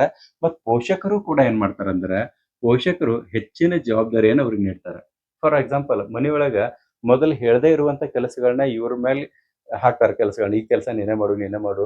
ಸ್ವಲ್ಪ ಜವಾಬ್ದಾರಿಯುತವಾದ ಕೆಲಸಗಳನ್ನ ಇವರಿಗೆ ವಹಿಸ್ಕೊಡ್ಲಿಕ್ಕೆ ಸ್ಟಾರ್ಟ್ ಮಾಡ್ತಾರೆ. ಫಾರ್ ಎಕ್ಸಾಂಪಲ್, ಅಮ್ಮ ಒಂದ್ ಸಾಡಿ ತಗೋಕಿದಾಳ ಅಂತ ತಿಳ್ಕೊಳ್ರಿ. ಚಾಯ್ಸ್ ಮಾಡಕ್ ಮಗಳನ್ನ ಕರ್ಕೊಂಡು ಹೋಗ್ಬಿಡ್ತಾಳ. ಯಾರಿಗೆ? ಸಾರಿ ಅಂಗಡಿಗೆ. ಯಾಕಂದ್ರ ಅವಳು ಇಲ್ಲಿ ತನಕ ಮಗು ಅಂತಿದ್ಳು. ಈ ಹಂತದಾಗ ಚಾಯ್ಸ್ ಮಾಡುವ ಸ್ಟೆಬಿಲಿಟಿ ಅವಳಿಗದ. ಮತ್ ಮಗಳು ಕೂಡ ಅವ್ರು ಹೇಳ್ತಾಳ, ಅಮ್ಮ ಇದು ತಗೋ ಇದು ಚಲೋ ಅದ, ಇದು ತಗೋ ಇದು ಚಲೋ ಅದ ಅಂತ ಹಿಂಗ್ ಹೇಳ್ತಿರ್ತಾಳ. ಆಮೇಲೆ ತಂದೆ ಆದವ ಬ್ಯಾಂಕ್ನಿಂದ ದುಡ್ಡು ವಿಡ್ರಾಲ್ ಮಾಡ್ಕೊಂಡು ಬಂದಿದ್ದ ಅಂತ ತಿಳ್ಕೊಳ್ರಿ. ಬಂದ ಕೂಡಲೇ ತಾನೇ ಹೋಗಿ ಟ್ರೆಜರಿ ಒಳಗೆ ಇಡಂಗಿಲ್ಲ. ಅವೇನ್ ಮಾಡ್ತಾ? ಮಗನ ಕರಿತಾನ, ಅವ್ವ ಇವ್ ದುಡ್ಡು ಎಷ್ಟದಾವ ನೋಡು ಮತ್ತು ಓದ ಟ್ರೆಜರಿಯಾಗ ಇಡು. ಮರ್ದಿನ ಎದ್ದ ಕೂಡಲೇ ಯಾರಾದ್ರೂ ಬಿಲ್ ಕೊಡೋದದ, ಹಾಲಿನ ಬಿಲ್ ಕೊಡೋದದ, ಪೇಪರ್ ಬಿಲ್ ಕೊಡೋದದ, ಅಥವಾ ಆಳುಗಳ ಪಗಾರ ಕೊಡೋದದ. ಹಿಂಗೆಲ್ಲ ಇದ್ದಾಗ ಮಗನ ಕರೆದು ಹೇಳ್ತಾನೆ, ನಿನ್ ದುಡ್ಡು ಇಟ್ಟಿದೆಯಲ್ಲ ಆ ದುಡ್ಡದಾಗಿಂದ ಇಷ್ಟು ದುಡ್ಡು ಇವ್ರಿಗೆ ಕೊಡು ಅಂತ ಹೇಳ್ತಾನೆ. ಸೊ ಇಂಥ ಸಣ್ಣ ಸಣ್ಣ ಜವಾಬ್ದಾರಿಗಳನ್ನ ಅವ್ರಿಗೆ ಹೇಳ್ತಾ ಅವ್ರಿಗೆ ಸಾಮಾಜಿಕ ಜವಾಬ್ದಾರಿ ಬರುವಂಗ, ಅಂದ್ರೆ ಮನೆಯ ಜವಾಬ್ದಾರಿ ಬರುವಂಗ ಆ ತಂದೆ ತಾಯಿಗಳು ಅಂದ್ರೆ ಪೋಷಕರ ಮೊದಲತನ ಪ್ರಾರಂಭಿಸ್ತಾರೆ. ನಾನು ನಿಮಗೆ ಮೊದಲೇ ಹೇಳಿದ್ನಲ್ಲ, ಈ ಸಾಮಾಜಿಕ ವಿಕಾಸ ಏನದಲ್ಲ ಅದು ಮನೆಯಿಂದ ಪ್ರಾರಂಭ ಆಗ್ತದ. ಎಲ್ಲಿಗೆ ಹೋಗಿ ರೀಚ್ ಆಗ್ತದೆ? ಸಮಾಜದ ಕಡೆಗೆ ಹೋಗಿ ರೀಚ್ ಆಗ್ತದೆ. ಸೊ ಇಂಥ ಎಲ್ಲ ಕೆಲಸಗಳನ್ನ ಅವ್ರು ಮಾಡ್ತಾರೆ. ಮತ್ತಿನ್ನು ಇಲ್ಲಿ ವಿವಿಧ ಪಾತ್ರಗಳಲ್ಲಿ ಮಕ್ಕಳು ಕೂಡ ಕಾಣ್ತಾರೆ. ವಿವಿಧ ಪಾತ್ರಗಳ ತಂದ್ರೆ ಏನ್ ಹೇಳ್ರಿ, ಮನೆಯೊಳಗೆ ಏನು ಜವಾಬ್ದಾರಿ ಇರ್ತದಲ್ಲ ಅದು ಅಷ್ಟೇ ಅಲ್ಲ, ಅವರು ಇಲ್ಲಿ ಸಾಕಷ್ಟು ಗುಂಪುಗಳನ್ನ ಮಾಡ್ಕೊಂಡಿರ್ತಾರ. ತಿಳಿತಾ? ಯಾವ ಗುಂಪುಗಳು ಅನ್ನೋದು ಒಂದ್ ನೋಡ್ತಾವ್ರಿ. ಇಲ್ಲಿ ಒಬ್ಬ ವ್ಯಕ್ತಿ ಇದಾನ. ಈ ವ್ಯಕ್ತಿ ಯಾರತ್ತಂದ್ರೆ ಹದಿಹರಿಯದ ವ್ಯಕ್ತಿ ಅಂತಂದ್ರೆ ತಿಳಿತಾ? ಈ ವ್ಯಕ್ತಿ ಏನದಲ್ಲ, ಇವನಿಗೆ ಎಷ್ಟು ರೀತಿ ಗುಂಪುಗಳು ಇರ್ತಾವ ಅಂದ್ರೆ ಪ್ರತಿಯೊಬ್ಬರಿಗೂ ಇರ್ತಾವ. ಒಬ್ಬಗಂತಲ್ಲ, ಪ್ರತಿಯೊಬ್ಬರಿಗೂ ಎಷ್ಟು ಗುಂಪುಗಳನ್ನ ನಾವು ಮಾಡ್ಕೊಂಡಿರ್ತಾವ. ನಿಮಗೆ ಎಲ್ಲರಿಗೂ ಈಗಲೂ ಕೂಡ ಇರ್ತಾವ. ಏನಂತಂದ್ರ ಒಂದನೇ ಗುಂಪು ಯಾವ್ದಂದ್ರ ಆತ್ಮೀಯ ಮಿತ್ರರ ಗುಂಪು. ತಿಳಿತಾ? ಒಂದೇದು ಆತ್ಮೀಯ ಮಿತ್ರರ ಗುಂಪು ಅಂತ ಇರ್ತದೆ. ಇದ್ರಾಗ ಬಹಳ ಆದ್ರೆ 2 ರಿಂದ 3 ಜನ ಅಷ್ಟೇ ಇರ್ತಾರೆ. ಸಮಾನ ಆಸಕ್ತಿ ಉಳ್ಳಂತಹ 2 ರಿಂದ 3 ಜನ ಅಷ್ಟೇ ಇರ್ತಾರ, ಹೆಚ್ಚಿಗೆ ಇರಂಗಿಲ್ಲ. ಇನ್ನು 2ನೇದು ಏನದಲ್ಲ, ಈ 2ನೇ ಗುಂಪು ಏನದಲ್ಲ, ಇದು ಗೆಳೆಯರ ಬಳಗ ಅಂತ ಹೇಳಿ. ಅನೇಕ ಮಿತ್ರರ ದೊಡ್ಡ ಗುಂಪು. ಗೊತ್ತಾಗಿರ್ಬೇಕಲ್ಲ ಯಾವ್ದು ಅನ್ನೋದು. ಈಗಿನ ಕಾಲಕ್ಕೆ ಇದನ್ನ ಕಂಪೇರ್ ಮಾಡಿ, ಹಳೆ ಕಾಲದಾಗ ಬೇರೆ ಇತ್ತು, ಈಗಿನ ಕಾಲಕ್ಕೆ ಕಂಪೇರ್ ಮಾಡಿ ಹೇಳ್ಬೇಕಾದ್ರೆ ವಾಟ್ಸ್ಆಪ್ ಗ್ರೂಪ್ ಅಂತಂದಾಗ ಇದಕ್ಕೆ ದಿನಕ್ಕೆ 3 ಮೆಸೇಜ್ ಕಳಿಸಿದ್ರೆ ನಿಮ್ದು ಕರ್ತವ್ಯ ಮುಗಿತಾ ಗುಂಪಲ್. ಗುಡ್ ಮಾರ್ನಿಂಗ್, ಆಫ್ಟರ್ನೂನ್, ಈವ್ನಿಂಗ್ ಮುಗಿದೋಯ್ತು. ಇನ್ ನೆಕ್ಸ್ಟ್ 3ನೇದು ಒಂದು ಗುಂಪು ಮಿತ್ರ ವೃಂದ ಗುಂಪು. ಇದೊಂದು ವೃಂದ ಇರ್ತದ, ಒಂದು ಗುಂಪು ಇರ್ತದೆ. ಇದು ನಿರ್ದಿಷ್ಟ ಉದ್ದೇಶಕ್ಕಾಗಿ ಒಟ್ಟುಗೂಡಿಸುವ ಸಂಘ. ಹಿಂಗಂದ್ರೆ ಏನು? ಈ ಫಾರ್ ಎಕ್ಸಾಂಪಲ್ ಗುರು ವಂದನಾ ಕಾರ್ಯಕ್ರಮ ಮಾಡೋದದ. ಆ ಗುರು ವಂದನೆ ಮಾಡೋ ಸಲುವಾಗಿ ಒಂದು ಗ್ರೂಪ್ ಕ್ರಿಯೇಟ್ ಮಾಡ್ತಾರಲ್ಲ, ಅವಾಗ ಅಷ್ಟೇ ಇರ್ತದ, ತಾತ್ಕಾಲಿಕ ಇರ್ತದ. ಅಥವಾ ನೀವು 10th ಫ್ರೆಂಡ್ಸ್ ಎಲ್ಲ ಒಂದ್ ಕಡೆಗೆ ಗೆಟ್ ಟುಗೆದರ್ ಪಾರ್ಟಿ ಮಾಡ್ಬೇಕಂತೀರಿ, ಅದ್ರ ಸಲುವಾಗಿ ಅದನ್ನ ಒಂದು ಗುಂಪು ಮಾಡ್ಕೋತೀರಿ. ಅಲ್ಲಿ ತನಕ ಆಕ್ಟಿವ್, ಅದು ಮುಗಿದ ಕೂಡಲೇ ಡೇ ಆಕ್ಟಿವ್. ಗೊತ್ತಾಯ್ತಾ? ಈ ರೀತಿ. ಇನ್ ನೆಕ್ಸ್ಟ್ 4ನೇದು ಒಂದು ಗುಂಪು ಅದ. ಇದ್ಯಾವ್ದಂದ್ರೆ ಬೀದಿ ಕೂಟಗಳು, ಅನೌಪಚಾರಿಕ ಗುಂಪುಗಳು. ಇದ್ರಾಗ ಫಿಕ್ಸ್ಡ್ ಸದಸ್ಯರಂತ ಇರಂಗಿಲ್ಲ. ಈಗ ಉದಾಹರಣೆಗೆ ಹಳ್ಳಿ ಒಳಗಾಗ್ಲಿ ಸಿಟಿ ಒಳಗಾಗ್ಲಿ ಬಸ್ ಸ್ಟ್ಯಾಂಡ್ ಹತ್ರ ಕುಂತ್ ಬಿಡ್ತಾರ ರಾತ್ರಿ ಹೊತ್ತು ಊಟ ಮಾಡೋದ ರಾತ್ರಿ ಹೊತ್ತು ಕೊಡೋದ 12 ಗಂಟೆಗೆ ಹಟ್ಟಿ ಹೊಡಿದ ಅಲ್ಲಿ ಇರ್ತಾರಲ್ಲ ಸದಸ್ಯರು ಅವ್ರ ದಿನ ಫಿಕ್ಸ್ ಇರಂಗಿಲ್ಲ ದಿನಕ್ಕೆ ಒಂದ್ 2 ಜನ ಜಾಯ್ನ್ ಆಗ್ತಾರೆ 2 ಜನ ಬಿಡ್ತಾರೆ ಹಿಂಗೆ ಇರ್ತದೆ ಬಟ್ ಅನೌಪಚಾರಿಕ ಗುಂಪು ಅಂತ ಹೇಳಿ ಇರ್ತದೆ ಇದು ಹುಡುಗಿಯರ್ದು ಇರಂಗಿಲ್ಲ ಕೇವಲ ಹುಡುಗರ್ದು ಅಷ್ಟೇ ಇರ್ತದೆ ಯಾಕಂದ್ರೆ ಹುಡುಗಿಯರ್ದು ಯಾಕೆ ಇರಂಗಿಲ್ಲ ಅನ್ನೋದಕ್ಕೆ ಒಂದು ಕಾರಣ ಅದ ಗಂಡು ಮತ್ತು ಹೆಣ್ಣು ಮಕ್ಕಳ ಗುಂಪುಗಳ ವ್ಯತ್ಯಾಸ ಏನದ ಅನ್ನೋದು ನೋಡ್ರಿ ಹೆಚ್ಚಿನ ಸಾಮಾಜಿಕ ಸ್ವಾತಂತ್ರ್ಯದ ಕಾರಣದಿಂದಾಗಿ ಹುಡುಗರ ಸಾಮಾಜಿಕ ಗುಂಪುಗಳು ಹುಡುಗಿಯರ ಸಾಮಾಜಿಕ ಗುಂಪುಗಳಿಗಿಂತ ಗಾತ್ರದಲ್ಲಿ ದೊಡ್ಡ ಇರ್ತಾವ ಅದ್ರ ಅವ್ರ ಫ್ರೆಂಡ್ ಸರ್ಕಲ್ ಹೆಚ್ಚಿಗೆ ಇರ್ತದೆ ಮತ್ತು ಗುಂಪುಗಳು ಹೆಚ್ಚಿಗೆ ಇರ್ತಾವ ಯಾಕಂದ್ರೆ ಅವ್ರಿಗೆ ಅಷ್ಟು ಸ್ವತಂತ್ರ ಅದ ರಾತ್ರಿ 12 ಗಂಟೆಗೆ ಬಂದ್ರು ಅವ್ರಿಗೆ ಯಾರು ಕೇಳಂಗಿಲ್ಲ ಮನೆಯೊಳಗೆ ಕೇಳಿದ್ರು ಅದನ್ನ ಅವ್ರು ಪಾಲಿಸಂಗಿಲ್ಲ ಬಟ್ ಹುಡುಗಿಯರ್ನ ಹಂಗೆ ರಾತ್ರಿ 12 ಗಂಟೆಗೆ ಬಿಡಂಗಿಲ್ಲ ಅವ್ರದ್ದು ಏನಿದ್ರು ಟೈಮ್ ಕಾಲೇಜ್ ಬಿಟ್ಟು ಮನೆಗೆ ಬಂದ್ರೆ ಮತ್ತೆ ಹೊರಗೆ ಹೋಗಕ್ಕೆ ಅವಕಾಶ ಇರಂಗಿಲ್ಲ ಸೊ ಹಿಂಗಾಗಿ ಸಾಮಾಜಿಕ ಗುಂಪುಗಳಲ್ಲಿ ಹುಡುಗರದ ಗುಂಪು ಹೆಚ್ಚಿಗೆ ಇರ್ತಾವ ಜಾಸ್ತಿ ಇರ್ತಾವ ಅಂತಂದ ಅರ್ಥ ಐತೆ ಅಂತ ತಿಳ್ಕೊಂಡಿದ್ದಾನೆ ಇನ್ನು ಮೂರನೇದು ಏನಂತಂದ್ರೆ ಸ್ನೇಹ ಈ ಸ್ನೇಹ ಏನದಲ್ಲ ಈ ಅವಧಿಯಲ್ಲಿ ಅತ್ಯಂತ ಪವಿತ್ರವಾದದ್ದು ಮತ್ತು ಇದರಿಂದನೇ ಅವ್ರದ್ದು ಹೆಚ್ಚು ಸಾಮಾಜಿಕ ವಿಕಾಸ ಆಗ್ತದೆ ಸೊ ತಾರುಣ್ಯದಲ್ಲಿ ಸ್ನೇಹಿತರನ್ನ ಆಯ್ಕೆ ಮಾಡ್ಕೊಳ್ಬೇಕಾದ್ರೆ ಒಂದು ವಿಷಯವನ್ನ ಅವರು ಅತಿ ಮುಖ್ಯವಾಗಿ ಅಬ್ಸರ್ವ್ ಮಾಡ್ತಾರೆ ಅದಕ್ಕೆ ನಂಬಿಕೆ ಅಂತ ಹೇಳಿ ಕರಿತೀವಿ ಇದನ್ನ ಪುಸ್ತಕೀಯ ಭಾಷೆದಾಗ ಹೇಳ್ಬೇಕಾದ್ರೆ ವಿಶ್ವಸನೀಯತೆ ಅಂತ ಹೇಳಿ ಇಲ್ಲಿ ಬರ್ತದೆ ನೋಡ್ರಿ ಈ ವಿಶ್ವಸನೀಯತೆಯ ಆಧಾರದ ಮೇಲೆ ಅವರ ಸ್ನೇಹಿತರನ್ನ ಆಯ್ಕೆ ಮಾಡ್ಕೊಳ್ತಾರ ಇದೇ ಶಬ್ದವನ್ನ ಕ್ವಶನ್ ದಾಗ ಒಂದ್ಸಲ ಕೇಳಿದ್ರು ಯಾವ್ದ ಸ್ನೇಹಿತರನ್ನ ಆಯ್ಕೆ ಮಾಡ್ಕೊಳ್ಬೇಕಾದ್ರೆ ತರುಣ ವ್ಯವಸ್ಥೆಯಲ್ಲಿ ಮಕ್ಕಳು ಯಾವ ಗುಣವನ್ನು ಅವ್ರ ಪರಿಶೀಲಿಸ್ತಾರ ಅಥವಾ ಯಾವ ಗುಣವನ್ನ ಮೆಚ್ಚಿ ಅವರು ಸ್ನೇಹಿತರನ್ನ ಮಾಡ್ಕೊಳ್ತಾರೆ ಯಾವ್ದು ಹೇಳ್ರಿ ವಿಶ್ವಸನೀಯತೆ ಅಂತ ಹೇಳಿ ಓಕೆ ಇನ್ನ ಈ ಹಂತದಲ್ಲಿ ಬೆಳೆಯುವ ಈ ಹಂತದಾಗ ಅಂದ್ರೆ ಎಷ್ಟು 13ರಿಂದ 18 ಈ ಹಂತದಲ್ಲಿ ಬೆಳೆಯುವ ಸ್ನೇಹವು ಅತ್ಯಂತ ಸ್ಥಿರವಾಗಿರುತ್ತದೆ ಅಂದ್ರೆ ಇವಾಗ ಯಾರು ಫ್ರೆಂಡ್ಶಿಪ್ ಮಾಡ್ಕೊತಾರಲ್ಲ ಅದು ಸ್ಥಿರ ಇರ್ತದ ಅದನ್ನ ಇಮ್ಯಾಚೂರ್ಡ್ ಸ್ನೇಹಿತರ ಹಂಗಿಲ್ಲ ಯಾಕಂದ್ರೆ ನೀವು ವಿಶ್ವಸನೀಯತೆಯನ್ನು ನೋಡ್ಕೊಂಡು ಅಬ್ಸರ್ವ್ ಮಾಡ್ಕೊಂಡ ಸ್ನೇಹ ಮಾಡಿರ್ತೀರಿ ಹಿಂಗಾಗಿ ಬಹಳ ದಿವಸ ತನಕ ಅದು ಬರ್ತದೆ ಸ್ನೇಹಿತರನ್ನ ಆಯ್ಕೆ ಮಾಡುವಾಗ ಕೆಲವೊಂದ್ಸಲ ಅನನುಭವಿಗಳಾಗಿದ್ದರಿಂದ ಎಡವುವ ಸಾಧ್ಯತೆಯೂ ಕೂಡ ಇರ್ತದೆ ಒಂದು ಪರ್ಫೆಕ್ಟ್ ಆಯ್ತು ಬಹಳ ದಿವಸ ತನಕ ಸ್ನೇಹ ಉಳಿತದೆ ಮತ್ತೆ ನಮ್ಮ ಅನ್ವಯಿಂಗ್ಲಿ ರಾಂಗ್ ಸೆಲೆಕ್ಷನ್ ಆಯ್ತು ಅಂತ ತಿಳ್ಕೊಳ್ರಿ ಅವಾಗ ಎಡುವ ಸಾಧ್ಯತೆ ಇರ್ತದೆ ಅದನ್ನ ಮತ್ತೆ ಹಿರಿಯರ ಹಸ್ತಕ್ಷೇಪಕ್ಕೆ ಇಲ್ಲಿ ಅವಕಾಶ ಇರಂಗಿಲ್ಲ ತಮ್ಮ ಸ್ನೇಹಿತರ ಆಯ್ಕೆಯಲ್ಲಿ ಹಿರಿಯರು ತಲೆ ಹಾಕಿದರೆ ತರುಣಿಯರು ಅದನ್ನು ಖಂಡಿತ ಸಹಿಸುವುದಿಲ್ಲ ಬಾಲ್ಯದಲ್ಲಿ ಹೆಂಗಾಗ್ತದಂದ್ರೆ ಉತ್ತರ ಬಾಲ್ಯದಲ್ಲಿ ಇವನ ಜೋಡಿ ಸ್ನೇಹ ಮಾಡ್ಕೊ ಅವ ಸ್ಕೂಲ್ದಾಗ 1 ನಂಬರ್ ಅದ ಅವನ ಜೊತೆಗೆ ನೀರತ್ತಂದ್ರೆ ಹೂ ಅಂತೇಳಿ ಅವನ ಜೋಡಿ ಇರ್ತಿದ್ರಿ ನೀವು ಇಲ್ಲಿ ಹಂಗಿಲ್ಲ ಇಲ್ಲಿ ಏನು ಗೈಡೆನ್ಸ್ ಏನು ಮಾಡಂಗಿಲ್ಲ ಅವ್ರು ಕೇಳಂಗಿಲ್ಲ ಇಲ್ಲಿ ಆಯ್ತಾ ಸೊ ಅವ್ರ ಆಯ್ಕೆ ಅವ್ರದ್ದೇ ಇರ್ತದೆ ಅಂತಂದಂಗ ಇನ್ನ ಎರಡನೇ ನೋಡ್ರಿ ಇಲ್ಲಿ ವಿಶ್ವಸನೀಯ ಆಧಾರಿತ ಫ್ರೆಂಡ್ಶಿಪ್ ಏನಿರ್ತೈತ್ಲ ಅದರ ಸಂಖ್ಯೆ ಯಾವಾಗ್ಲೂ ಕಡಿಮೆ ಇರ್ತದ ಇದು ಆತ್ಮೀಯ ಮಿತ್ರರ ಗುಂಪ ಇನ್ನು ಕುತೂಹಲ ಮತ್ತು ಆಕರ್ಷಣೆ ಸಲುವಾಗಿ ಕೆಲವೊಂದಿಷ್ಟು ಫ್ರೆಂಡ್ಶಿಪ್ ಸರ್ಕಲ್ ಬೆಳೀತದ ಇಲ್ಲಿ ಅದು ಯಾರ್ದತ್ತಂದ್ರ ಭಿನ್ನ ಲಿಂಗದ ಸ್ನೇಹಿತರು ಹುಡುಗ ಹುಡುಗಿಯರ ಫ್ರೆಂಡ್ಶಿಪ್ ಮಾಡೋದು ಹುಡುಗಿ ಹುಡುಗರ ಫ್ರೆಂಡ್ಶಿಪ್ ಮಾಡೋದು ಹೇಳ್ತಾ ಇದು ಆಕರ್ಷಣೆ ಮತ್ತು ಕುತೂಹಲ ಸಲುವಾಗಿ ಆಗಿರ್ತದೆ ಇನ್ನು ಪರಿಚಿತರ ಇರ್ತಾರಲ್ಲ ಅಂತವ್ರದ ಏನ ಹೇಳ್ರಿ ದೋಸ್ತಿ ಮಾಡ್ಕೊಂಡಿರ್ತಾರೆ ಅದ ಜನಪ್ರಿಯತೆಗಾಗಿ ಹೆಚ್ಚು ಸಂಖ್ಯೆ ಮಾಡೋದು ನನಗೆ ಅಷ್ಟು ಜನ ಫ್ರೆಂಡ್ಸ್ ಅದಾರ ಇಷ್ಟು ಜನ ಫ್ರೆಂಡ್ಸ್ ಅದಾರ ಹೇಳ್ಕೊಳ್ಳೋದು ಒಟ್ಟು ಎಲ್ಲರ ಜೊತೆಗೆ ಸ್ನೇಹಿತವಾಗಿ ಇರೋದೇನಿದೆಲ್ಲ ಅದು ಪರಿಚಿತರನ್ನ ಎಲ್ಲಾರನ್ನು ತಗೊಂಡ ಅದನ್ನ ಸ್ನೇಹವನ್ನು ಮಾಡ್ಕೊಂಡಿರ್ತಾರೆ ಆಯ್ತಾ ಇನ್ನು 4ನೇದು ಏನಂತಂದ್ರ ನಾಯಕತ್ವದ ಬೆಳವಣಿಗೆ ಈ ಹಂತದಲ್ಲಿ ಒಬ್ಬ ನಾಯಕ ಕೂಡ ಹೊರಗೆ ಹೊಮ್ಮತಾನ ಪ್ರತಿಯೊಬ್ಬ ವ್ಯಕ್ತಿಗೆ ತನ್ನ ಗುಂಪಿನ ಲೀಡರ್ ಆಗ್ಬೇಕು ಅನ್ನೋದು ಆಸೆ ಹಂಬಲ ಬಹಳಷ್ಟು ಇರ್ತದೆ ಬಟ್ ಎಲ್ಲರೂ ಆಗಂಗಿಲ್ಲ ಬಟ್ ಒಬ್ಬೊಬ್ರು ಆಗ್ತಾರ ಉತ್ತಮ ಸಮತೋಲನ ವ್ಯಕ್ತಿತ್ವ ಯಾರು ಹೊಂದಿರ್ತಾರಲ್ಲ ಅವರು ಆ ಗುಂಪಿನ ನಾಯಕರಾಗ್ತಾರೆ ಫಾರ್ ಎಕ್ಸಾಂಪಲ್ ಯಾವುದೇ ಒಂದು ಗುಂಪಿನ ನೋಡ್ರಿ ಅಥವಾ ನೀವ್ ಇದ್ರಲ್ಲ ಆ ಗುಂಪದಾಗ 10 ಜನ ಸ್ನೇಹಿತರು ಇದ್ರಿ ಅಂತ ಎಕ್ಸಾಂಪಲ್ ಇಟ್ಕೊಡ್ರಿ ನೀವು 10 ಇರ್ರಿ 20 ಇರ್ರಿ ಅಥವಾ 6 ಜನ ಇರ್ರಿ ಎಷ್ಟೇ ಜನ ಇರ್ರಿ ಆ 6 ಜನ ಅಥವಾ 10 ಜನ ಲೀಡ್ ಮಾಡುವಂತ ಒಬ್ಬ ವ್ಯಕ್ತಿ ಅಲ್ಲಿ ಇದ್ದೇ ಇರ್ತಾನ ಅವ ಆ ಗುಂಪಿನ ನಾಯಕ ಇರ್ತಾನ ತಿಳಿತಾ ಸೊ ನಿಮ್ಮಲ್ಲಿ ಯಾರ್ದಾರ ಅನ್ನೋದು ನಿಮ್ಗೆ ಗೊತ್ತಿರ್ತದ ಸೊ ಸಮತೋಲನ ವ್ಯಕ್ತಿತ್ವ ಯಾರು ಹೊಂದಿರ್ತಾರಲ್ಲ ಅವರ ಆ ಗುಂಪಿನ ನಾಯಕರು ಇರ್ತಾರ ಉದಾಹರಣೆಗೆ ಅವ್ರು ಹೆಂಗೆ ಅವ್ರಲ್ಲಿ ಯಾವ್ಯಾವ ಗುಣಗಳು ಇರ್ತಾವ ಈಗ ನಾಯಕತ್ವದ ಗುಣಗಳು ಅಂತ ಇರ್ತಾವಲ್ಲ ಅವ್ರಲ್ಲಿ ಆ ಕ್ವಾಲಿಟೀಸ್ ಇರ್ತಾವನ್ನ ಆ ಗುಂಪಿನ ನಾಯಕ ಆಗಿರ್ತಾರ ಅವ್ರೇನ್ ಹೇಳಾರಂಗಿಲ್ಲ ನಾನ ನಾಯಕ ಆಗ್ತಾನೆ ನೀವೆಲ್ಲರೂ ಸದಸ್ಯರಾಗಬೇಕಂತ ಆಟೋಮೆಟಿಕಲಿ ಅದು ಬಂದಿರ್ತದ ಅಂತ ಜವಾಬ್ದಾರಿಯನ್ನು ಅವ್ರು ತಗೋಹಂಗಿರ್ತಾರ ಅದಕ್ಕಾಗಿರ್ತಾರ ಮುಂದ್ ಬರ್ತದ ಅಂತ ಹೇಳ್ತಾನೆ ಇವಾಗ ನೋಡ್ಕೊಳ್ರಿ ಸಮತೋಲನ ವ್ಯಕ್ತಿತ್ವ ಅಂತಂದ್ರೆ ಏನ್ ಹೇಳ್ರಿ ಒಂದೇದು ಅವನಿಗೆ ಜನಪ್ರಿಯತೆ ಇರ್ತದೆ ಅಂದ್ರೆ 10 ಜನದಾಗ ಹೆಚ್ಚು ಲೈಕ್ ಅವನೇ ಮಾಡ್ತಿರ್ತೀರಿ ಅಂದಂಗೆ ಎರಡನೇದು ಕ್ರಿಯಾಶೀಲತೆ ಇರ್ತದೆ ಅವ ಯಾವುದೇ ಕೆಲಸವನ್ನ ಅತಿ ಆಕ್ಟಿವ್ ಆಗಿ ಮಾಡ್ತಿರ್ತಾನೆ ಎರಡನೇ ಗುಣ ಮೂರನೇದು ಆತ ಬಹಿರ್ಮುಖನಾಗಿರ್ತಾನ ಓಪನ್ ಹಾರ್ಟೆಡ್ ಇರ್ತಾನ ಯಾವುದೇ ವಿಚಾರಗಳನ್ನ ಕದ್ದು ಮುಚ್ಚಿ ಇಲ್ಲ ಅಗದಿ ಓಪನ್ ಆಗಿ ಹೇಳ್ತಾ ಇರ್ತಾನ ಬಹಿರ್ಮುಖಿಯಾಗಿರ್ತಾನ ಆಮೇಲೆ 4ನೇದು ಸಹಕಾರ ಮನೋಭಾವ ಉಂಡ್ಲೇ ಇರ್ತದ ಏನೇ ಕೇಳಿದ್ರಿ ಸಹಾಯ ಸಹಕಾರ ಅವ ಮಾಡ್ತಾನೆ, ಕೋಆಪರೇಷನ್ ಮಾಡ್ತಾನ. 4ನೇ ಗುಣ ಅವನಲ್ಲಿ ಇರ್ತದೆ. ಇನ್ನು ಶೀಘ್ರ ನಿರ್ಣಯ ಕೈಗೊಳ್ಳುವಂತ ಒಂದು ಕೆಪಾಸಿಟಿ ಅವನಲ್ಲಿ ಇರ್ತದೆ. ಏನೇ ಆದ್ರೂ ಕೂಡ ಅದಕ್ಕೆ ಡಿಸಿಷನ್‌ಗೆ ಇಮಿಡಿಯೇಟ್ ರಿಯಾಕ್ಟ್ ಮಾಡುವಂತದ ಒಂದು ಇದಿರ್ತದೆ. ಡಿಸಿಷನ್ ಮಾಡುವಂತ ಶಕ್ತಿ ಅವನಲ್ಲಿ ಇರ್ತದೆ. ಇನ್ನ ಆ ಇನ್ನು 6ನೇದು ಏನಂದ್ರ ಅವನಿಗೆ ಆತ್ಮವಿಶ್ವಾಸ ಬಹಳ ಇರ್ತದೆ. ಯಾವುದೇ ಹಿಡಿದ ಕೆಲಸವನ್ನ ನಾ ಮುಗಿಸತನ ಅನ್ನೋದು ಒಂದು ಆತ್ಮವಿಶ್ವಾಸ ಇರ್ತದೆ. ಮತ್ತೆ ದೃಢತೆ ಇರ್ತದೆ. ಆಯ್ತಾ? ಇದರ ಜೊತೆಗೆ 8ನೇದು ಮತ್ತು ಪ್ರಾಮಾಣಿಕತೆ ಅಂತ ಹೇಳಿರ್ತದೆ. ಸೊ ಇಂಥ ಎಲ್ಲಾ ಒಳ್ಳೆಯ ಗುಣಗಳ ಲಕ್ಷಣಗಳನ್ನು ಯಾರು ಹೊಂದಿರ್ತಾರಲ್ಲ ಅಂತವ ಆ ಗುಂಪಿನ ನಾಯಕನಾಗಿರ್ತಾನೆ. ಓಕೆ. ಇನ್ನ ಸಾಮಾಜೀಕರಣದ ಮೇಲೆ ಪ್ರಭಾವ ಬೀರುವ ಬಾಹ್ಯ ಅಂಶಗಳು ಯಾವತ್ತಂದ್ರ ಅಂದ್ರೆ ವ್ಯಕ್ತಿ ಸಾಮಾಜೀಕರಣಗೊಳ್ಬೇಕಾಯ್ತು ಅಂತ ತಿಳ್ಕೊಳ್ರಿ. ಎಲ್ಲರ ಜೊತೆಗೆ ಬೆರಿಬೇಕಾದ್ರೆ ಮತ್ ನಾಯಕ ಆಗ್ಬೇಕಾದ್ರೆ ಕೆಲವೊಂದಷ್ಟು ಗುಣಗಳಿದಾವ. ಅಂಥವು ಬಾಹ್ಯ ಗುಣಗಳು ಯಾವತ್ತಂದ್ರ ಒಂದನೇದು ಬುದ್ಧಿಶಕ್ತಿ. ನೀವು 10 ಮಂದಿಯಾಗ ಒಂದ್ ಸ್ವಲ್ಪ ಬುದ್ಧಿವಂತ ಅವ ಇರ್ತಾನೆ. ನಿಮ್ಮೆಲ್ಲರಿಗಿಂತನೂ ಒಂದ್ ಚೂರರ್ಯಾಕೆ ಹೆಚ್ಚಿರ್ತಾನ ಆಯ್ತಾ? ಒಂದನೇದು ಬುದ್ಧಿಶಕ್ತಿ ಆಯ್ತು. ಇನ್ನು 2ನೇದು ಶೈಕ್ಷಣಿಕ ಸಾಧನೆ. ಕ್ಲಾಸ್ಮೇಟ್ಸ್ ಎಲ್ಲ ಇರ್ಲಿ ಯಾರೇ ಇರ್ಲಿ ನಿಮ್ಗಿಂತನೂ ಒಂಚೂರು ಮಾರ್ಕ್ಸ್ ಅವನಿಗೆ ಹೆಚ್ಚು ಬೀಳ್ತಿರ್ತಾವ ಮತ್ತು ಅವನ ಗೈಡೆನ್ಸ್ದಾಗ ನೀವು ಕೂಡ ಎಕ್ಸಾಮ್ ಎಲ್ಲ ಬರೀತಿರ್ತೀರಿ ಆಯ್ತಾ. ಇನ್ನು 3ನೇದು ಸಾಮಾಜಿಕ ಮತ್ತು ಆರ್ಥಿಕ ಸ್ಥಾನಮಾನ. ಅವ್ರ ಮನೆಯದು ಏನಿರ್ತದಲ್ಲ ಅದು ಕೂಡ ನಿಮ್ಮ ಗುಂಪಿನ ಮೇಲೆ ಪ್ರಭಾವ ಬೀರ್ತದೆ. ಹೀಗಾಗಿ ಅವ ನಾಯಕ ಆಗಿರ್ತಾನೆ. ಓಕೆ. ಇನ್ನು ನೆಕ್ಸ್ಟ್ ಪಾಯಿಂಟ್ ಯಾವುದು 5ನೇ ಪಾಯಿಂಟ್ ಸಾಮಾಜಿಕ ಸ್ವೀಕೃತಿ ಅಂತ ಹೇಳಿ ಬರ್ತದೆ. ಸಾಮಾಜಿಕ ಸ್ವೀಕೃತಿ. ಇಲ್ಲಿ ಸಾಮಾಜಿಕ ಸ್ವೀಕೃತಿ ಅಂದ್ರೆ ಏನ್ರಿ, ಈಗ ಅದ ಗುಂಪು 10 ಜನರದ್ದು ಒಂದು ಗುಂಪು ಐತೆ ಅಂತ ತಿಳ್ಕೊಳ್ರಿ. ಆ ಗುಂಪಿನಾಗ ಸಮಾಜದಲ್ಲಿ ಕೆಲವರು ಎಲ್ಲರಿಗೂ ಕೂಡ ಪ್ರೀತಿ ಪಾತ್ರರಾಗಿರ್ತಾರೆ. ಈಗ ಒಂದ್ ನಿಮ್ ಫಾರ್ ಎಕ್ಸಾಂಪಲ್ ಒಂದು ಕ್ಲಾಸ್ ರೂಮ್ ಐತೆ ಅಂತ ತಿಳ್ಕೊಳ್ರಿ. ಒಂದು ಕ್ಲಾಸ್ ರೂಮ್ದಾಗ ಮಿನಿಮಮ್ 40 ಜನ ಇರ್ತೀರಿ ನೀವು. ಓಕೆ. ಒಂದು 40 ಜನ ಇರ್ತೀರ. ಆ 40 ಜನದಾಗ ಎಲ್ಲರಿಗೂ ಪ್ರಿಯರಾದರೆ ಅಂದ್ರೆ ಏನ್ ಹೇಳ್ರಿ, ಸಮಾಜದಲ್ಲಿ ಕೆಲವರು ಎಲ್ಲರಿಗೂ ಪ್ರಿಯರ ಸಮಾಜ ಅಂತ ಐತ್ಲ, ಇಲ್ಲಿ ಕ್ಲಾಸ್ ರೂಮ್ ಅಂತ ತಿಳ್ಕೊಳ್ರಿ. ಕ್ಲಾಸ್ ರೂಮ್ದಾಗ ಕೆಲವರು ಎಲ್ಲರಿಗೂ ಪ್ರಿಯರಾದರೆ ಇನ್ನೂ ಕೆಲವರು ಕಡೆಗಣಿಸಲ್ಪಡುತ್ತಾರೆ. ಇದು ಕಾಮನ್ ಇರ್ತದೆ.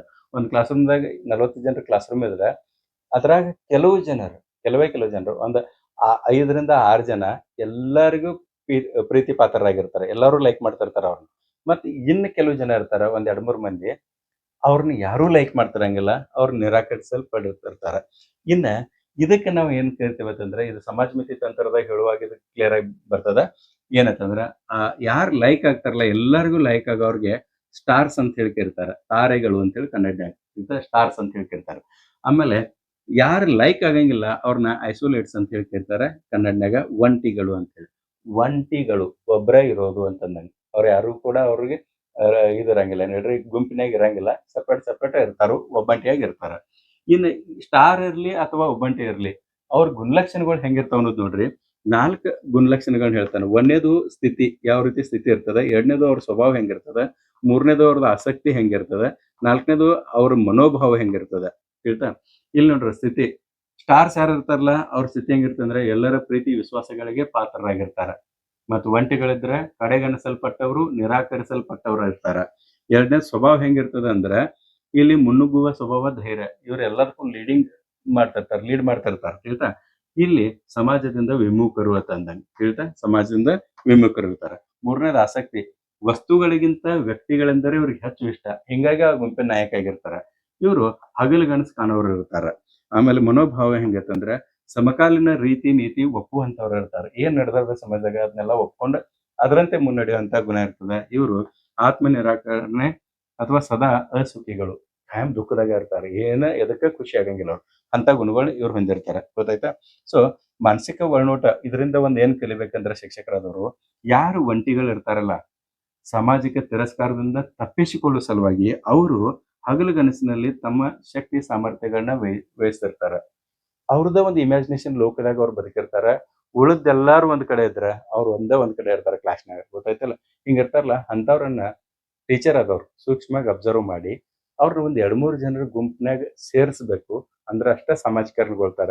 ಇಲ್ಲಾದ್ರೆ ಅವರು ಸಮಾಜ ವಿಮುಖಿಗಳಾಗಿ ಬಿಡ್ತಾರ, ವಿದ್ರೋಹಿಗಳಾಗಿ ಬಿಡ್ತಾರ ಮುಂದೆ ಹೋಗಿ. ಓಕೆ. ಇನ್ ನೆಕ್ಸ್ಟ್ ನೋಡ್ರಿ 6ನೇದು ಮತ್ತು ಕೊನೆಯದು ಸಾಮಾಜಿಕ ವರ್ತನೆಯ ಪರಿಪಕ್ವತೆ. ಅಂದ್ರೆ ಸಾಮಾಜಿಕರಣಗೊಳ್ಳೋದು ಅಥವಾ ಸಾಮಾಜಿಕ ವಿಕಾಸ ಹೊಂದಬೇಕಾಯ್ತು ಅಂತ ತಿಳ್ಕೊಳ್ರಿ. ಅಲ್ಲಿ ನಮಗೆ ಏನ್ ಬೇಕಂತಂದ್ರ ಸಮಚಿತ್ತ ಭಾವ ಬೇಕು. ಆಯ್ತಾ. ಇನ್ನು ಸಮಚಿತ್ತ ಭಾವ ಅಂತಂದ್ರೆ ಏನಂತಂದ್ರ ಒಂದು ಕುಟುಂಬದ ಮೇಲಿನ ಪ್ರೀತಿ, ವಾತ್ಸಲ್ಯ, ಗೌರವ ಇದನ್ನ ಒಂದ್ ಕಡೆಗೆ ನಾವು ಬ್ಯಾಲೆನ್ಸ್ ಮಾಡಬೇಕು.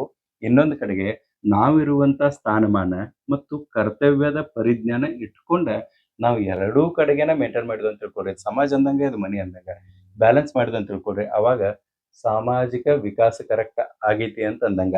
ಸೊ ಇದರ ಸಲುವಾಗಿ ಪರಿಪಕ್ವತೆಯ ಲಕ್ಷಣಗಳು ಏನೇನ್ ಹೇಳ್ತಾವ ಅನ್ನೋದು ನೋಡ್ರಿ. ಒಂದನೇದು ಭಾವಶುದ್ಧಿಯಿಂದ ಕೂಡಿರುವುದು. ಸಮಚಿತ್ತತಂದ್ರ ಇಂದಿದ್ದಂಗ ನಾಳೆಯೂ ಇರಬೇಕು, ನಾಡಿದ್ದು ಇರಬೇಕು. ಲಾಸ್ಟ್‌ನ್ಯಾಗ ಒಂದ್ ತರ ಇರಬಾರ್ದು. ಸುಖ ಇರ್ಲಿ, ದುಃಖ ಇರ್ಲಿ ಸಮಾನವಾಗಿ ಸ್ವೀಕರಿಸುವಂತಹ ಗುಣ ನಮ್ಮಲ್ಲಿರ್ಬೇಕು. ಭಾವಶುದ್ಧಿ ಅದಂತಾರ. ಇಲ್ಲಾಂದ್ರ ಖುಷಿ ಆದಾಗ ಏನಾದ್ರೂ ಆದಾಗ ಫುಲ್ ಕುಣಿದಾಡುದ. ಮತ್ತ್ ಏನಾದ್ರೂ ಒಂದು ಘಟನೆ ಬಂದ್ರ ಉಳ್ಳಾಡಿ ಅಳೋದ. ಇಂಥವೆಲ್ಲ ಇದ್ವು ಅಂತ ತಿಳ್ಕೊಂಡ್ರೆ ಹಂಗಿಲ್ಲ. ಸೊ ಸಮಾನವಾಗಿ ಸ್ವೀಕರಿಸುವಂತ ಮನೋಭಾವ ಇರಬೇಕು. ಎರಡನೇದು ಹೊಸ ಸನ್ನಿವೇಶಗಳಿಗೆ ಸುಲಭವಾಗಿ ಹೊಂದಿಕೊಳ್ಳುವಿಕೆ. ಯಾವ್ದೇ ಸಿಚುವೇಶನ್ ಇರ್ಲಿ ಅದಕ್ಕೆ ಅಡ್ಜಸ್ಟ್ ಆಗೋದನ್ನ ಕಲಿಬೇಕು. ನಾ ಇಲ್ಲಿ ನೋಡ್ ನಾ ಹಿಂಗೆ ಅದಾನ, ನಾ ಮೊದಲಿಂದ ಹಿಂಗೆ ಅದಾನ, ಇಂಥ ಗುಣಗಳು ಅವ್ರಲ್ಲೇ ಇರಂಗಿಲ್ಲ. ಆಮೇಲೆ ಸಮಚಿತ್ತ ವೃತ್ತಿಯ ಪ್ರದರ್ಶನ. ಈಗ ಹೇಳಿದ್ನಲ್ಲ, ಸುಖ ದುಃಖಗಳನ್ನ ಸಮಾನ ಚಿತ್ತವಾಗಿ ಅದನ್ನ ಅನುಭವಿಸುವಂತ ಇರಬೇಕು. ಇನ್ನ ಪ್ರಭಾವ ಬೀರುವ ಅಂಶಗಳು ಯಾತಂದ್ರ ಅಂದ್ರೆ ಈ ಸಾಮಾಜೀಕರಣಕ್ಕ ಅಥವಾ ಸಾಮಾಜಿಕ ವಿಕಾಸ ಮೇಲೆ ಪ್ರಭಾವ ಬೀರುವಂತ ಅಂಶಗಳು. ಒಂದೇದು ಕುಟುಂಬದ ಸ್ಥಿತಿಗತಿಗಳು. ಕುಟುಂಬದ ಸ್ಥಿತಿಗತಿಗಳು ಚೆನ್ನಾಗಿದ್ದು ಅಂತ ತಿಳ್ಕೊಳ್ರಿ, ಆಮೇಲೆ ಅವ್ನು ಬೇಗ ಸಾಮಾಜಿಕ ವಿಕಾಸ ಆಗ್ತಾನ. ಪೋಷಕರ ಶಿಕ್ಷಣ ಮಟ್ಟ, ತಂದೆ ತಾಯಿಗಳು ಏನ್ ಕಲ್ತಿದಾರೋ ಹೆಂಗ್ ಕಲ್ತಿದಾರೋ ಅದು ಬಹಳ ಇಂಪಾರ್ಟೆಂಟ್ ಆಗ್ತದೆ. ಮತ್ತು ಆರೋಗ್ಯ ಸ್ಥಿತಿ, ನಮ್ಮದು ಏನು ಆರೋಗ್ಯದಲ್ಲ ಅದು ಹೀಗ ಆರೋಗ್ಯ, ಶಾರೀರಿಕ ಆರೋಗ್ಯ ಇದು ಉತ್ತಮವಾಗಿತ್ತು ಅಂತ ತಿಳ್ಕೊಳ್ರಿ, ಅದೇ ಡೈರೆಕ್ಟ್ಲಿ ಏನ್ ಹೇಳ್ರಿ ಸಾಮಾಜಿಕ ವಿಕಾಸದ ಮೇಲೆ ಪ್ರಭಾವ ಬೀರ್ತದೆ ಅಂದಂಗೆ. ಸೊ ಇವು 6 ಅಂಶಗಳನ್ನ ನಾವು ಅಭ್ಯಾಸ ಮಾಡ್ದಂಗೆ ಆಯ್ತು. ಸೊ ಇವತ್ತಿನ ಒಂದು ಅವಧಿಯಲ್ಲಿ ಸಾಮಾಜಿಕ ವಿಕಾಸಕ್ಕೆ ಸಂಬಂಧಪಟ್ಟಂತೆ ಎಷ್ಟು ಹೇಳತ್ತಾನ ಏನಂತಂದ್ರೆ, ಒಂದೇದು ನಾವು ಸಮವಯಸ್ಕರ ಕುರಿತು ತಿಳ್ಕೊಂಡಿದ್ವಿ. ಅದ್ರಾಗ ಏನ ಗ್ರಾಮೀಣ ಮತ್ತು ನಗರ ಪ್ರದೇಶದ ಪ್ರಭಾವ ಏನಿರ್ತದಲ್ಲ ಅದು ಬೇರೆ ಬೇರೆ ಇರ್ತದ. ಎರಡನೇದು ಗುಂಪುಗಳು ಯಾವ ರೀತಿ ಮಾಡ್ಕೊಂಡಿರ್ತಾರ ಅನ್ನೋದು. ಮೂರನೇದು ಅವ್ರ ಸ್ನೇಹವನ್ನು ಹೆಂಗ್ ಮಾಡ್ತಾರೋ, ಯಾವ ಒಂದು ಆಧಾರದ ಮೇಲೆ ಸ್ನೇಹವನ್ನು ಮಾಡ್ಕೋತಾರ ಅನ್ನೋದು. ಆಮೇಲೆ ನಾಲ್ಕನೇದು ನಾಯಕತ್ವ ಅಂದ್ರೆ ಏನು. ಆಮೇಲೆ ಐದನೇದು ಸ್ವೀಕೃತಿ, ಸಾಮಾಜಿಕ ಸ್ವೀಕೃತಿ. ಆರನೇದು ಪರಿಪಕ್ವತೆ. ಈ 6 ಅಂಶಗಳ ಕುರಿತು ನಾವು ಈಗ ಅಭ್ಯಾಸ ಮಾಡಿದ್ವಿ. ಇನ್ನ ಇದಕ್ಕೆ ಸಂಬಂಧಿಸಿದಂತ ಕೆಲವೊಂದಿಷ್ಟು ಶಬ್ದಗಳದಾವ. ಅಂದ್ರೆ ಈ ಸಾಮಾಜಿಕ ವಿಕಾಸಕ್ಕೆ ಸಂಬಂಧಿಸಿದಂತ ಶಬ್ದಗಳನ್ನ ಒಂದ್ಸಲ ನೋಡ್ರಿ. ಒಂದೇ ಶಬ್ದ ತಾರುಣ್ಯಾವಸ್ಥೆ. ಇದು ನಿಮ್ಗೆ ಗೊತ್ತದ, ಅಡೋಲೆಸೆನ್ಸ್. ಬಾಲ್ಯ ಮತ್ತು ವಯಸ್ಕ ಹಂತದ ನಡುವಿನ ಸಮಯ. ಬಾಲ್ಯಾವಸ್ಥೆ ಮತ್ತು ವಯಸ್ಕ ಹಂತದ ನಡುವಿನ ಹಂತಕ್ಕೆ ನಾವು ಅಡೋಲೆಸೆನ್ಸ್ ಅಂತ ಹೇಳಿ ಕರಿತೀವಿ. ಇದು ತಾರುಣ್ಯಾವಸ್ಥೆ ಅಂತ ಹೇಳಿ ಕನ್ನಡನ್ಯಾಗ. ಇದಕ್ಕೆ ಬಹಳಷ್ಟು ಹೆಸರುಗಳದಾವ. ತಾರುಣ್ಯಾವಸ್ಥೆ, ಯೌವನಾವಸ್ಥೆ, ಹದಿಹರೆಯ, ಇಂಥವೆಲ್ಲ ಶಬ್ದಗಳನ್ನು ಪರ್ಯಾಯವಾಗಿ ಬಳಸ್ತಾರ.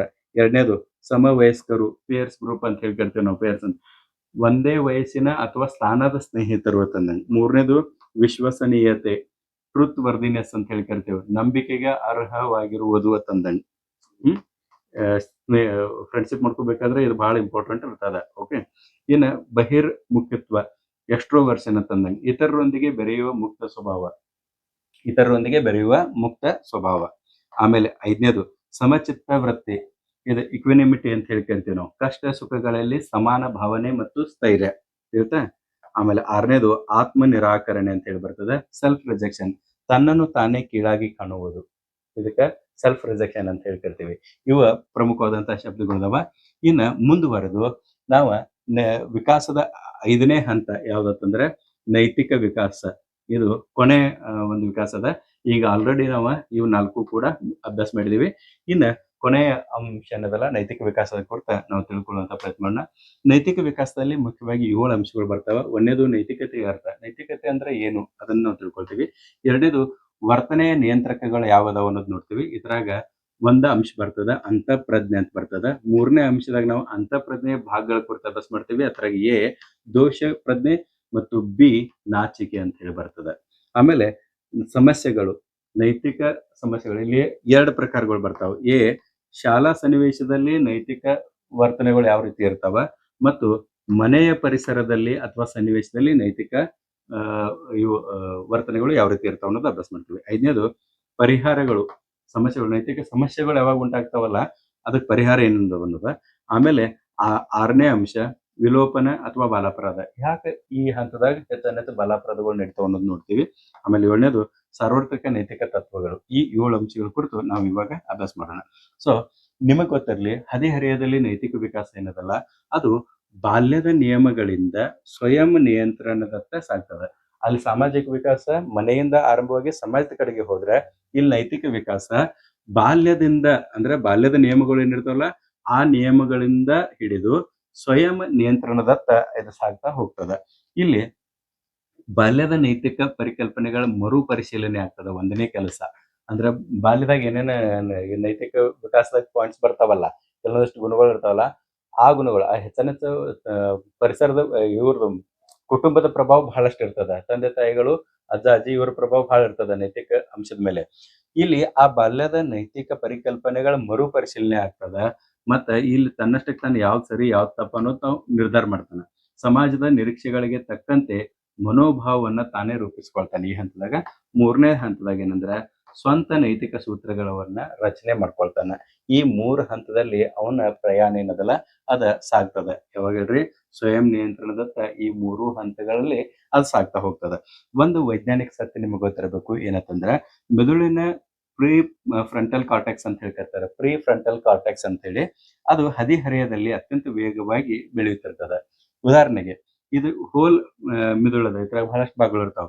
ಇದ ಬ್ಲೂ ಕಲರ್ದಾಗ ಏನ್ ಕಾಣತೈತಲ್ಲ ಇದಕ್ಕ ಪ್ರೀ ಫ್ರಂಟಲ್ ಕಾರ್ಟೆಕ್ಸ್ ಅಂತ ಹೇಳ್ತಿರ್ತೇವೆ. ಪ್ರೀ ಫ್ರಂಟಲ್ ಕಾರ್ಟೆಕ್ಸ್ ಅಂತ ಹೇಳಿ ಈ ಭಾಗ ಏನದಲ್ಲ ಅದು 13 ರಿಂದ 18ನೇ ವಯಸ್ಸಿನ ಮಕ್ಕಳಲ್ಲಿ ಅತಿ ವೇಗವಾಗಿ ಬೆಳವಣಿಗೆ ಆಗ್ತಿರ್ತದೆ. ಇನ್ನು ಇತರದೇನ್ ರೋಲ್ ಅಂತ ಹೇಳೋರು. ಇದು ಎಲ್ಲಿರ್ತದೆ ಅಂತಂದ್ರೆ ಎಕ್ಸಾಕ್ಟ್ಲಿ ನಮ್ ಫೋರ್ ಹೆಡ್ ಹಿಂದ್ಗಡೆ ಇರ್ತದೆ, ಹಣೆಯ ಹಿಂಭಾಗದಲ್ಲಿ ಇರ್ತದೆ, ಮೆದುಳಿನ ಮುಂಭಾಗದಲ್ಲಿ ಇರ್ತದೆ.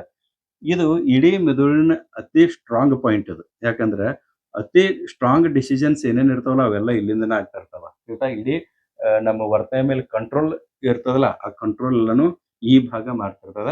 ಇದು ಡೆವಲಪ್ ಆಗ್ತಿರ್ತದ. ಹಿಂಗಾಗಿ ಮಗು ಇಲ್ಲಿ ಎಲ್ಲಾ ತರದಿಂದನೂ ಕೂಡ ಡೆವಲಪ್ ಆಗ್ತಿರ್ತಾನ ಅಂತಂದಂಗೆ. ಓಕೆ, ಇನ್ನ ನೆಕ್ಸ್ಟ್ ನೋಡ್ರಿ, 1ನೇ ಪಾಯಿಂಟ್ ಯಾವ್ದಂದ್ರೆ ನೈತಿಕತೆ ಎಂದರೇನು. ನೈತಿಕತೆ ಅಂದ್ರೆ ಏನು? ವ್ಯಾಖ್ಯಾ ರೂಪದಾಗ ಸಾಮಾನ್ಯವಾಗಿ ಹೇಳ್ಬೇಕಂದ್ರ ಒಳ್ಳೇದು ಕೆಟ್ಟದನ್ನ ಅರ್ಥ ಮಾಡ್ಕೊಂಡು ಒಳ್ಳೆಯ ದಾರಿಯಲ್ಲೇ ಸಾಗೋದೇನದಲ್ಲ ಅದಕ್ಕೆ ನೈತಿಕತೆ ಅಂತ ಹೇಳಿ ಕರಿತೇವೆ. ಇನ್ನು ಪುಸ್ತಕೀಯ ಒಂದು ವ್ಯಾಖ್ಯಾನ ನೋಡ್ದಾಯ್ತು ಅಂತ ತಿಳ್ಕೊಡ್ರಿ. ಒಬ್ಬ ವ್ಯಕ್ತಿಯು ತನ್ನ ನಂಬಿಕೆಗಳು ಮತ್ತು ಸಮಾಜದ ನಿರೀಕ್ಷೆಗಳಿಗೆ ಅನುಗುಣವಾಗಿ ಹೇಗೆ ವರ್ತಿಸುತ್ತಾನೆ ಎಂಬುದೇ ನೈತಿಕತೆ ಅಂತ ಹೇಳ್ತೇವೆ ನಾವು. ಆಯ್ತಾ? ಸಮಾಜದ ನಿರೀಕ್ಷೆ ಏನು ಬಯಸ್ತದಲ್ಲ ಅದರ ತಕ್ಕಂತಾನೆ ಹೋಗೋದನ್ನ, ಅಂದ್ರೆ ಅದು ಒಳ್ಳೆಯದ ಬಯಸ್ತದ, ಅದಕ್ಕೆ ಒಳ್ಳೆ ದಾರಿಯಲ್ಲೇ ಸಾಗೋದೇನದಲ್ಲ ಸರಿ ತಪ್ಪುಗಳ ಪರಿಕಲ್ಪನೆಯಿಂದ ಅದು ಒಳ್ಳೆ ದಾರಿದಾಗ ಸಾಗ್ಬೇಕು. ಅವಾಗ ಅದು ನೈತಿಕತೆ ಅಂತ ಹೇಳಿ ಕರೀತಾರೆ. ಆಯ್ತಾ? ಹದಿಹರೆಯದವರು ತಮ್ಮದೇ ಆದ ನೈತಿಕ ನಂಬಿಕೆಗಳಿಗೆ ಅನುಗುಣವಾಗಿ ವರ್ತಿಸಲು ಈ ಹಂತದಲ್ಲಿ ಪ್ರಾರಂಭಿಸ್ತಾರ. ಬಾಲ್ಯದಾಗ ಹೆಂಗಿರ್ತದ ಅಂತಂದ್ರ ನೋಡ್ರೆ, ಕಾಮನ್ ಬಾಲ್ಯದಾಗ ಪೋಷಕರು ಮತ್ತು ಶಿಕ್ಷಕರು ರೂಪಿಸಿದ ಕಟ್ಟುನಿಟ್ಟಿನ ನಿಯಮಗಳೇನಿರ್ತಾವಲ್ಲ ಅದ ನೈತಿಕತೆ ಅಂತಂದ ಬಾಲ್ಯದಾಗ. ಬಟ್ ಇದು ಚೇಂಜ್ ಆಗಿ ಇಲ್ಲಿ ಹದಿಹರೆಯದಾಗ ಏನಾಗ್ತದ ಅನ್ನೋದು ನೋಡ್ರಿ. ಇಲ್ಲಿ ಸ್ವಂತ ನೈತಿಕ ನಂಬಿಕೆಗಳು ಮತ್ತು ಪ್ರಶ್ನಿಸುವ ಮನೋಭಾವ ಇಲ್ಲಿ ಬೆಳೀತದ. ಎಲ್ಲಿ? ತಾರುಣ್ಯಾವಸ್ಥೆಯಲ್ಲಿ. ಗೊತ್ತಾಯ್ತಾ? ಸೊ ನೈತಿಕತೆ ಅಂದ್ರ ಒಂದ ಸರಿ ತಪ್ಪು ಯಾವ್ದೈತೆ ಅನ್ನೋದು ನಾವು ತಿಳ್ಕೊಳ್ಬೇಕು ಮತ್ತು ಸರಿ ದಾರದಾಗ ಹೋಗ್ಬೇಕು. ಇಷ್ಟ ಸಿಂಪಲ್ ಆಗಿ ನೀವು ನೆನ್ಪಿಡ್ರಿ. ಪ್ರಶ್ನೆಗಳ್ದಾಗ ಏನೇ ಕೇಳಲಿ ಈ ಅರ್ಥ ಬರುವಂತದ ವ್ಯಾಖ್ಯೆ ಇರ್ತದ. ಓಕೆ, ಇನ್ ನೆಕ್ಸ್ಟ್ ನೋಡ್ರಿ, 2ನೇ ಅಂಶ ಯಾವ್ದಂದ್ರೆ ವರ್ತನೆಯ ನಿಯಂತ್ರಕಗಳು ಅಂತಂದ್ರೆ. ವರ್ತನೆಯ ನಿಯಂತ್ರಕ ಅಂದ್ರೆ ಈ ನೈತಿಕ ವರ್ತನೆ ಏನದಲ್ಲ ಇದನ್ನ ನಿಯಂತ್ರಣ ಮಾಡೋದು ಯಾವುದು ಅಂತಂದಾಗ ಅದನ್ನ ನಿಯಂತ್ರಣ ಮಾಡುವಂತದ್ದು ಯಾವ್ದಂದ್ರೆ ಅಂತಃಪ್ರಜ್ಞೆ ಅಂತಂದಾಗ. ಇನ್ನು ಅಂತಃಪ್ರಜ್ಞೆ ಅಂತಂದ್ರೆ ಏನು ಅನ್ನೋದು ನಿಮಗೆ ಗೊತ್ತಿರಬೇಕು. ವ್ಯಕ್ತಿಯ ಅಂತಃಪ್ರಜ್ಞೆ ಅಂತಂದ್ರೆ ಏನು ಅನ್ನೋದು ನೋಡ್ರಿ. ವ್ಯಕ್ತಿಯ ವರ್ತನೆಯನ್ನು ನಿಯಂತ್ರಿಸುವ ಆಂತರಿಕ ನಿರ್ಣಯ ಶಕ್ತಿ. ವ್ಯಕ್ತಿಯ ವರ್ತನೆಯನ್ನ ನಿಯಂತ್ರಿಸುವ ಆಂತರಿಕ ನಿಯಂತ್ರಣ ಶಕ್ತಿಗೆ ನಾವು ಅಂತಃಪ್ರಜ್ಞೆ ಅಂತ ಹೇಳಿ ಕರಿತೀವಿ. ಹಂಗಾದ್ರೆ ಇದು ಏನ ಅನ್ನೋದು ನಿಮಗೆ ಇನ್ನಷ್ಟು ಕ್ಲಿಯರ್ ಮಾಡ್ಬೇಕಾದ್ರೆ ಒಂದ್ ಸಣ್ಣ ಎಕ್ಸಾಂಪಲ್ ತಗೊಂಡ್ಕೊಳ್ಳೋಣ. ಯಾವ್ದು ಕೇಳ್ರಿ? ಅಂತಃಪ್ರಜ್ಞೆಗೆ ಒಂದ್ ಸಣ್ಣ ಎಕ್ಸಾಂಪಲ್ ಏನಂತಂದ್ರೆ ಈ ಅಂತಃಪ್ರಜ್ಞೆ ನಮ್ಮ ಒಳಗೆ ಇರ್ತದೆ, ಎಲ್ಲಿ ಹೊರಗಿರಂಗಿಲ್ಲ. ಅಂತಃಪ್ರಜ್ಞೆ ಅನ್ನೋದು ನಮ್ಮ ಒಳಗೆ ಇರ್ತದೆ. ಮತ್ ಇದು ಸರಿ, ಅದೇನ್ ಹೇಳ್ತದೆ ಅಂದ್ರೆ ಇದು ಸರಿ ಇದು ತಪ್ಪು ಎಂದು ಮಾರ್ಗದರ್ಶನ ಮಾಡುವ ಆಂತರಿಕ ಧ್ವನಿಯೇ ಅಂತಃಪ್ರಜ್ಞೆ ಅಂತ ಹೇಳಿ. ಯಾವ್ದಾರೆ ಒಂದು ಡಿಸಿಷನ್ ತಗೋಬೇಕಾದ್ರೆ ನಮ್ಮಷ್ಟಕ್ಕೆ ನಾವು ವಿಚಾರ ಮಾಡ್ತೇವಲ್ಲ ಅವಾಗ ನಮ್ಮ ಒಳಗಿನಿಂದ ಒಂದು ಮನಸ್ಸು ಹೇಳ್ತದೆ ಏನಂತ, ಬ್ಯಾಡ ಬೇಡಿ ಇವತ್ತು ಈ ಕಡೆ ಹೋಗೋದ್ ಬೇಡ, ಈ ಕಡೆ ಹೋಗೋಣ ಅಂತ ಹೇಳ್ತದಲ್ಲ ಅದ ಅಂತಃಪ್ರಜ್ಞೆ ಅಂತಂದ. ಗೊತ್ತಾಯ್ತಾ? ಒಂದು ಉದಾಹರಣೆ ಎಕ್ಸಾಂಪಲ್ ಒಂದು ತಗೊಂಡಿದ್ದಾನ. ಸ್ಕೂಲ್ ಲೆವೆಲ್ ಎಕ್ಸಾಂಪಲ್ ಅದ. ಎಲ್ಲಾ ಫ್ರೆಂಡ್ಸ್ ಸೇರಿ ಇವತ್ತ ಕ್ಲಾಸ್ ಬಂಕ್ ಮಾಡೋಣ ಅಂತ ಹೇಳ್ತಾರೆ. ಎಲ್ಲಾರು ಸೇರದ ಇವತ್ತು ಬಂಕ್ ಮಾಡೋಣ ಕ್ಲಾಸ್ ಅಂತ ಹೇಳ್ತಾರೆ. ಅವಾಗ ಆ ಗುಂಪಿನಾಗ ನಾವು ಒಬ್ಬರಿದ್ದೇವೆ ಅಂತ ತಿಳ್ಕೊಳ್ರಿ. ಅವಾಗ ನಮ್ಮ ಮನಸ್ಸು ಹೇಳ್ತದೆ ಇವತ್ತು ಬಂಕ್ ಮಾಡೋದು ಬೇಡ, ಅಂದ್ರೆ ಇವತ್ತೆಲ್ಲ ಕ್ಲಾಸ್ ಬಂಕ್ ಮಾಡೋದು ಬೇಡ. ಯಾಕಂದ್ರ ಅಪ್ಪ ಅಮ್ಮಗ ನಾವು ಅನ್ಯಾಯ ಮಾಡಿದಂಗ ಆಗ್ತದ ಅಂತ ತಿಳ್ಕೊಂಡು ಹೇಳ್ತದಲ್ಲ ನಮ್ಮ ಮನಸ್ಸ. ಅದು ಏನ್ ಹೇಳ್ರಿ ಅಂತಃಪ್ರಜ್ಞೆ ಅಂತ ಹೇಳಿ ಅನ್ಸ್ಕೊಳ್ತದ. ಆಯ್ತಾ? ಈ ಅಂತಃಪ್ರಜ್ಞೆ ಏನದಲ್ಲ ಇದು ಯಾವಾಗ್ಲೂ ಕೂಡ ಮನ್ನಣೆ ಮತ್ತು ನಿರಾಕರಣೆಯನ್ನ ಒಳಗೊಂಡಿರ್ತದ. ಮನ್ನಣೆ ಅಂತಂದ್ರೆ ಎಸ್ ಓಕೆ ಇವತ್ತು ಹೋಗುನು ಬಂಕ್ ಮಾಡೋನು ಹೋಗುನು ಅಂತ ಹೇಳ್ತದ. ಇಲ್ಲಾದ್ರೆ ನಿರಾಕರಣೆ, ಬೇಡಪ್ಪ ನಾ ಬರುದಿಲ್ಲ ಅಂತ ಹೇಳ್ತದ. ಆಯ್ತಾ? ಮನ್ನಣೆ ಮತ್ತು ನಿರಾಕರಣೆಗೆ ಒಳಪಟ್ಟಿರ್ತದ.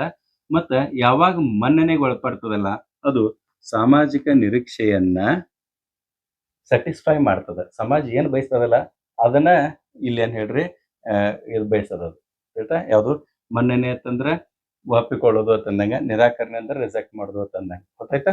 ಇನ್ ನೆಕ್ಸ್ಟ್ ನೋಡ್ರಿ ಮೂರನೇ ಅಂಶ. ಮೂರನೇ ಅಂಶದಾಗ ಏನಂತಂದ್ರ ಅಂತಃಪ್ರಜ್ಞೆ ಏನದಲ್ಲ, ಆ ಅಂತಃಪ್ರಜ್ಞೆಗೆ 2 ಭಾಗಗಳದಾವ. ಒಂದು ದೋಷ ಪ್ರಜ್ಞೆ ಮತ್ತು ಎರಡನೇದು ನಾಚಿಕೆ ಅಂತ ಹೇಳಿ, ನಾಚಿಕೆ ಅಂತ ಹೇಳಿ. ನಾವು ತಪ್ಪು ಮಾಡಿದಾಗ ನಮ್ಮ ಮನಸ್ಸಿಗೆ 2 ರೀತಿಯ ನೋವಾಗ್ತದ. ಇವೆರಡು ಅಂತಃಪ್ರಜ್ಞೆಯ ಭಾಗಗಳಾಗಿರ್ತವ. ವ್ಯಕ್ತಿಯ ವರ್ತನೆಯನ್ನ ಇವ ನಿಯಂತ್ರಿಸ್ತಾವ. ಗೊತ್ತಾಯ್ತಾ? ವ್ಯಕ್ತಿಯ ವರ್ತನೆಯನ್ನ ನಿಯಂತ್ರಣ ಮಾಡೋದು ಯಾವ್ದು ಹೇಳ್ರಿ? ಇವ 2 ಅಂತಂದಂಗ. ಇನ್ನ ದೋಷ ಪ್ರಜ್ಞೆ ಅಂತಂದ್ರ ಏನು ಅನ್ನೋದನ್ನ ನೋಡ್ರಿ.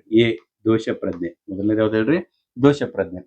ತನ್ನ ವರ್ತನೆ ಸಮಾಜದ ನಿರೀಕ್ಷೆಗೆ ತಕ್ಕಂತೆ ಇಲ್ಲವೆಂಬ ಅರಿವು ಮೂಡಿದಾಗ ಉಂಟಾಗುವ ಆಂತರಿಕ ಭಾವನೆಗೆ ನಾವು ದೋಷ ಪ್ರಜ್ಞೆ ಅಂತ ಹೇಳಿ ಕರಿತೇವೆ. ಇದಕ್ಕೆ ಪಾಪ ಪ್ರಜ್ಞೆ ಅಂತ ಹೇಳಿ ಕರಿತೇವೆ. ಒಂದ್ ಯಾವ್ದಾರ ಕೆಲಸ ಮಾಡಿದೇವಿ, ಆಮೇಲೆ ಅನಿಸ್ತದ ಅದ್ ಮಾಡಬಾರ್ದಾಗಿತ್ತು ಅಂತ ಹೇಳಿ, ಅದಕ್ಕ ನಾವ್ ಏನ್ ಕರಿತೇವೆ ಹೇಳ್ರಿ? ದೋಷ ಪ್ರಜ್ಞೆ ಅಂತ ಹೇಳಿ ಕರಿತೇವೆ. ನಮ್ಮಿಂದ ಒಂದ್ ತಪ್ಪು ಕೆಲಸ ನಡೆದ್ ಬಿಟ್ಟದ. ಈಗ ಫಾರ್ ಎಕ್ಸಾಂಪಲ್ ಸ್ಕೂಲ್ ಲೆವೆಲ್ದಾಗ ನೋಡ್ಬೇಕಾದ್ರೆ ನಾನು ಪರೀಕ್ಷೆಯಲ್ಲಿ ಕಾಪಿ ಮಾಡಬಾರ್ದಿತ್ತು. ಅಂದ್ರೆ ಆಲ್ರೆಡಿ ಎಕ್ಸಾಮ್ ಆಗ್ಯದ, ಕಾಪಿನೂ ಮಾಡಿದೀವಿ. ಕಾಪಿ ಮಾಡಿದ ಕೂಡಲೇ ಅನ್ಸತೈತಿ ನಾ ಮಾಡಬಾರ್ದಾಗಿತ್ತು ಅಂತ ತಿಳ್ಕೊಂಡು, ಇದಕ್ಕ ನಾವು ದೋಷ ಪ್ರಜ್ಞೆ ಅಂತ ಹೇಳಿ ಕರಿತೇವೆ. ಇನ್ನು ಎರಡನೇದು ಅಂತ ಏನದಲ್ಲ, ನಾಚಿಕೆ. ಈ ನಾಚಿಕೆ ಏನದಲ್ಲ ಇದೇ ಅದಕ್ಕಾಗ್ತದೆ ನೋಡ್ರಿ. ತನ್ನ ವರ್ತನೆಯ ಬಗ್ಗೆ ಇತರರಲ್ಲಿ ಉಂಟಾಗುವ ಅಹಿತು ಭಾವನೆಯ ಅರಿವು ಮತ್ತು ಬಾಹ್ಯ ಮುಜುಗರ, ಇದಕ್ಕೆ ನಾವು ನಾಚಿಕೆ ಅಂತ ಹೇಳಿ ಕರಿತೇವೆ. ನನ್ನ ಬದ್ಲಿ ಉಳಿದವ್ರು ಏನ್ ತಿಳ್ಕೊಂಡಾರು, ಬೇರೆದವ್ರು ಏನ್ ತಿಳ್ಕೊಂಡಿದಾರು ಅಂತ ತಿಳ್ಕೊಂಡು ನಮ್ಮದ್ ನಾವು ತಿಳ್ಕೊಳ್ತೇವಲ್ಲ, ಅದಕ್ಕೆ ನಾವು ನಾಚಿಕೆ ಅಂತ ಹೇಳ್ತೇವೆ. ಫಾರ್ ಎಕ್ಸಾಂಪಲ್ ಎಕ್ಸಾಮ್ದಾಗ ಕಾಪಿ ಮಾಡಿದಾನ, ಕಾಪಿ ಮಾಡುವಾಗ ಶಿಕ್ಷಕರ ನೋಡ್ಬಿಟ್ಟಿದಾರ. ಶಿಕ್ಷಕರ ಅಷ್ಟೇ ಅಲ್ಲ, ತನಗೆ ಆತ್ಮೀಯರ ಆದಂತ ಸ್ನೇಹಿತರು ಕೂಡ ನೋಡ್ಬಿಟ್ಟಿದಾರ. ಅವಾಗ ಇವಂಗ ಏನ್ ಅನ್ಸ್ತದಂದ್ರೆ, ಇನ್ ನೋಡಿದಂತ ಶಿಕ್ಷಕರ ಮುಂದೆ ನಾವು ಯಾವ ರೀತಿ ಮುಖ ತೋರಿಸಲಿ, ಮತ್ ನನ್ನ ಫ್ರೆಂಡ್ ಸರ್ಕಲ್ದಾಗೂ ಗೊತ್ತಾಯ್ತು ನಾ ಕಾಪಿ ಮಾಡ್ತಾನಂತ, ಅವ್ರಿಗೆ ಹೆಂಗ್ ಮುಖ ತೋರಿಸಲಿ, ಈ ಒಂದು ಇದರಿಂದ ಕಾನ್ಸಿಯಸ್ ದಿಂದ ಅವ ಆ ವ್ಯಕ್ತಿಗಳಿಂದ ದೂರ ಇರ್ಲಿಕ್ಕೆ ಶುರು ಮಾಡ್ತಾನೆ. ತಿಳಿತಾ? ಇದು ನಾಚಿಕೆ ಅಂತಂದಂಗೆ. ಬಟ್ ಇದ್ರಾಗ ಈ ದೋಷ ಪ್ರಜ್ಞೆ ಮತ್ತು ನಾಚಿಕೆ ಒಳಗೆ ಒಂದು ಸೂಕ್ಷ್ಮ ಅಬ್ಸರ್ವ್ ಮಾಡ್ಬೇಕು. ಯಾವಾಗ್ಲೂ ದೋಷ ಪ್ರಜ್ಞೆ ಏನದಲ್ಲ ಇದು ಸಕಾರಾತ್ಮಕ ಬದಲಾವಣೆಗೆ ಹೆಚ್ಚು ದಾರಿ ಮಾಡಿ ಕೊಡ್ತದ. ಯಾಕಂದ್ರೆ ಒಮ್ಮೆ ತಪ್ಪಿನ ಅರಿವು ಆಗ್ಬಿಟ್ಟದ, ಅವ್ನು ಇನ್ನೊಮ್ಮೆ ಮಾಡಬಾರ್ದು ಅಂತ ಹೇಳಿ ಡಿಸಿಷನ್ ಮಾಡಿದಾನೆ. ತಪ್ಪ ಆಗ್ಯದಲ್ಲ, ಇದು ಇನ್ನೊಮ್ಮೆ ಮಾಡಂಗಿಲ್ಲ. ಸೊ ಅದ ಸಕಾರಾತ್ಮಕ ಬೆಳವಣಿಗೆ ಅವಕಾಶ ಮಾಡಿಕೊಡ್ತದೆ.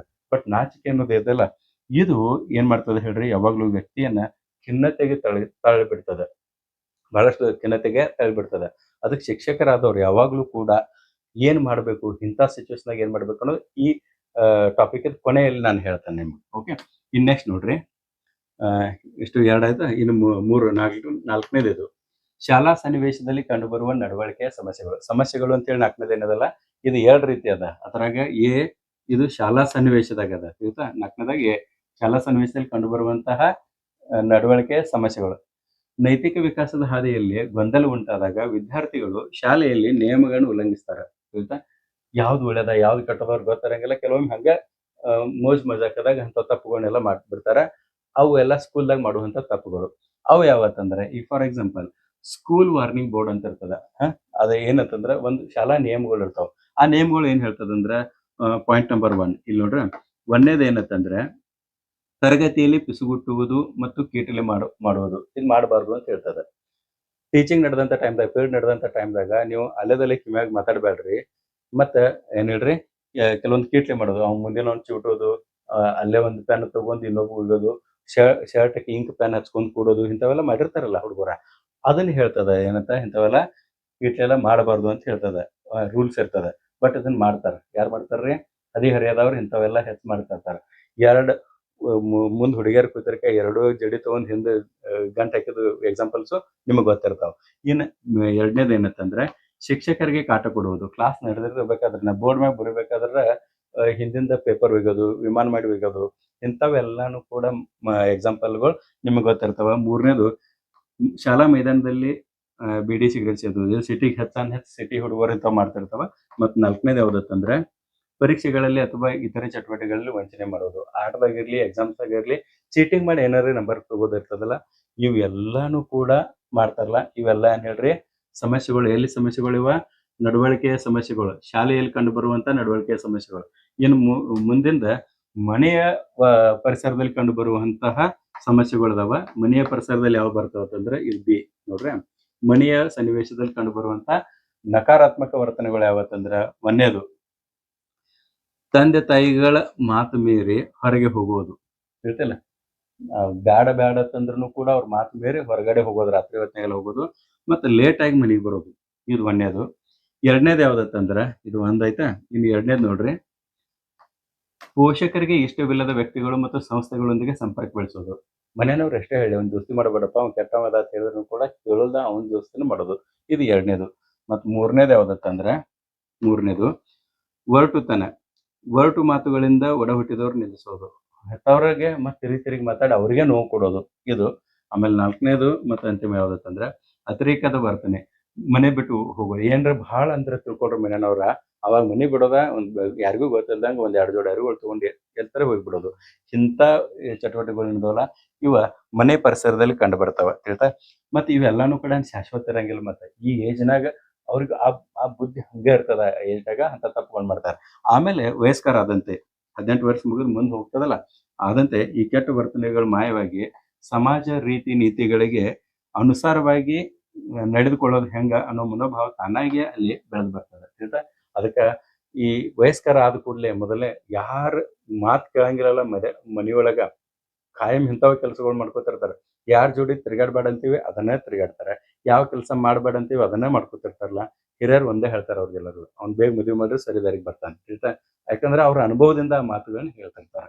ಇನ್ ನೆಕ್ಸ್ಟ್ ನೋಡ್ರಿ, 5ನೇ ಅಂಶ ವಿಲೋಪನ ಅಥವಾ ಬಾಲಾಪರಾಧ. ಈ ಹಂತದಲ್ಲಿ ಬಾಲಾಪರಾಧಗಳು ಬಹಳಷ್ಟು ನಡೀತಾವ. ಯಾವ ಬಾಲಾಪರಾಧಗಳು ಗೋಚಿಸ್ತಾವತ್ತಂದ್ರ ಒಂದೇದು ಎಂತ ಬಾಲಾಪರಾಧಗಳು ಮಾಡ್ತಾರಂದ್ರೆ ಈ ಹಂತದಾಗ ಅವರು ಪರರ ಆಸ್ತಿ ಪಾಸ್ತಿ ಹಾಳು ಮಾಡಿಬಿಡ್ತಾರ, ಇನ್ನೊಬ್ಬರ ಆಸ್ತಿ. ಈಗ ರಾತ್ರಿ ಹೊತ್ತು ಫಿಲ್ಮ್ ಎಲ್ಲ ನೋಡಿ ಮನೆಗೆ ಬರುವಾಗ ಹುಡುಗರು ಹೆಚ್ಚು ಮಾಡ್ತಾರ, ಹುಡುಗಿಯರಿಂದ ಬಾಲಾಪರಾಧಗಳು ಸಂಖ್ಯೆ ಅತಿ ಕಡಿಮೆ ಇರ್ತದ ಆಯ್ತಾ. ಬರ್ಬೇಕಾದ್ರೆ ಹಾದಿ ಒಳಗೆ ಒಂದು ಕಾರ್ ನಿಂತದ ಅಂತ ತಿಳ್ಕೊಳ್ರಿ, ಅವರೆಲ್ಲ ಫ್ರೆಂಡ್ ಸರ್ಕಲ್ ಸೇರಿ ಆ ಕಾರವನ್ನು ನಾಶ ಮಾಡಿಬಿಡೋದು, ಒಂದು ಗ್ಲಾಸ್ ಹೊಡೆದ, ಟೈರ್ ಪಂಕ್ಚರ್ ಮಾಡೋದ, ಇಂಥವು ಏನಾರೇ ಕೆಲಸ ಮಾಡ್ತಾರೆ. ಇದು ಒಂದೇದಾಯ್ತು. ಇನ್ನು ಎರಡನೇದು ಏನಂತಂದ್ರೆ ರೌಡಿ ಗುಂಪುಗಳಲ್ಲಿ ಸೇರಿಬಿಡೋದು, ಗ್ಯಾಂಗ್ಸ್ನಾಗೆಲ್ಲ ಸೇರಿಬಿಡ್ತಾರ. ಇಂಥವೆಲ್ಲ ದೊಡ್ಡ ದೊಡ್ಡ ಸಿಟಿದಾಗ ಆಗ್ತಾವ. ಆಮೇಲೆ ಮೂರನೇದು ಕಳ್ಳತನ ಮತ್ತು ಕಳ್ಳತನ ಮಾಡೋದು. ಮತ್ತೆ ನಾಲ್ಕನೇದು ಅಧಿಕಾರಕ್ಕೆ ಅವಿಧೇಯತೆ ತೋರುವುದು. ಇಂಥ ಚಟುವಟಿಕೆಗಳನ್ನೆಲ್ಲಾನು ಕೂಡ ಮಾಡೋದ್ರ ಮೂಲಕ ಅವರ ಬಾಲಾಪರಾಧಿಗಳಾಗ್ತಾರ. ಈ ಒಂದು ಇಂಥ ಕೆಲಸಗಳೆಲ್ಲ ನಡಿಬೇಕಾದ್ರ ಕಾರಣ ಏನತ್ತಂದ್ರ ಕಾರಣ ಅಗೋಚರದ ಕಾಣಂಗಿಲ್ಲ ಆಯ್ತಾ. ಅಗೋಚರದ ಏನ್ ಕಾರಣ ಅಂತಂದ್ರ ಒಂದೇದು ಕಡಿಮೆ ಬುದ್ಧಿಶಕ್ತಿ ಇರ್ತದ ಆಯ್ತಾ, ಬುದ್ಧಿಶಕ್ತಿ ಕಡಿಮೆ ಇರ್ತದ. ಇನ್ನೊಂದು ಜ್ಞಾನದ ಅಭಾವ. ಎರಡನೇದು ಜ್ಞಾನದ ಅಭಾವ, ಅವರಿಗೆ ಯಾವ ಸರಿ ಯಾವ ತಪ್ಪು ಅನ್ನೋದು ನಿರ್ಣಯಿಸುವಂತ ಜ್ಞಾನ ಇರಂಗಿಲ್ಲ ಆಯ್ತಾ, ಅಭಾವ. ಮೂರನೇದು ಏನತ್ತಂದ್ರೆ ಮಾರ್ಗದರ್ಶಕರ ಕೊರತೆ ಆಯ್ತಾ, ಮಾರ್ಗದರ್ಶನದ ಕೊರತೆ ಇರ್ತದ. ಸೊ ಈ 3 ಕಾರಣಗಳಿಂದಾಗಿ ಇಂಥ ಎಲ್ಲ ಚಟುವಟಿಕೆಗಳನ್ನ ಅವ್ರು ಮಾಡ್ತಿರ್ತಾರ ಅಂದಂಗೆ.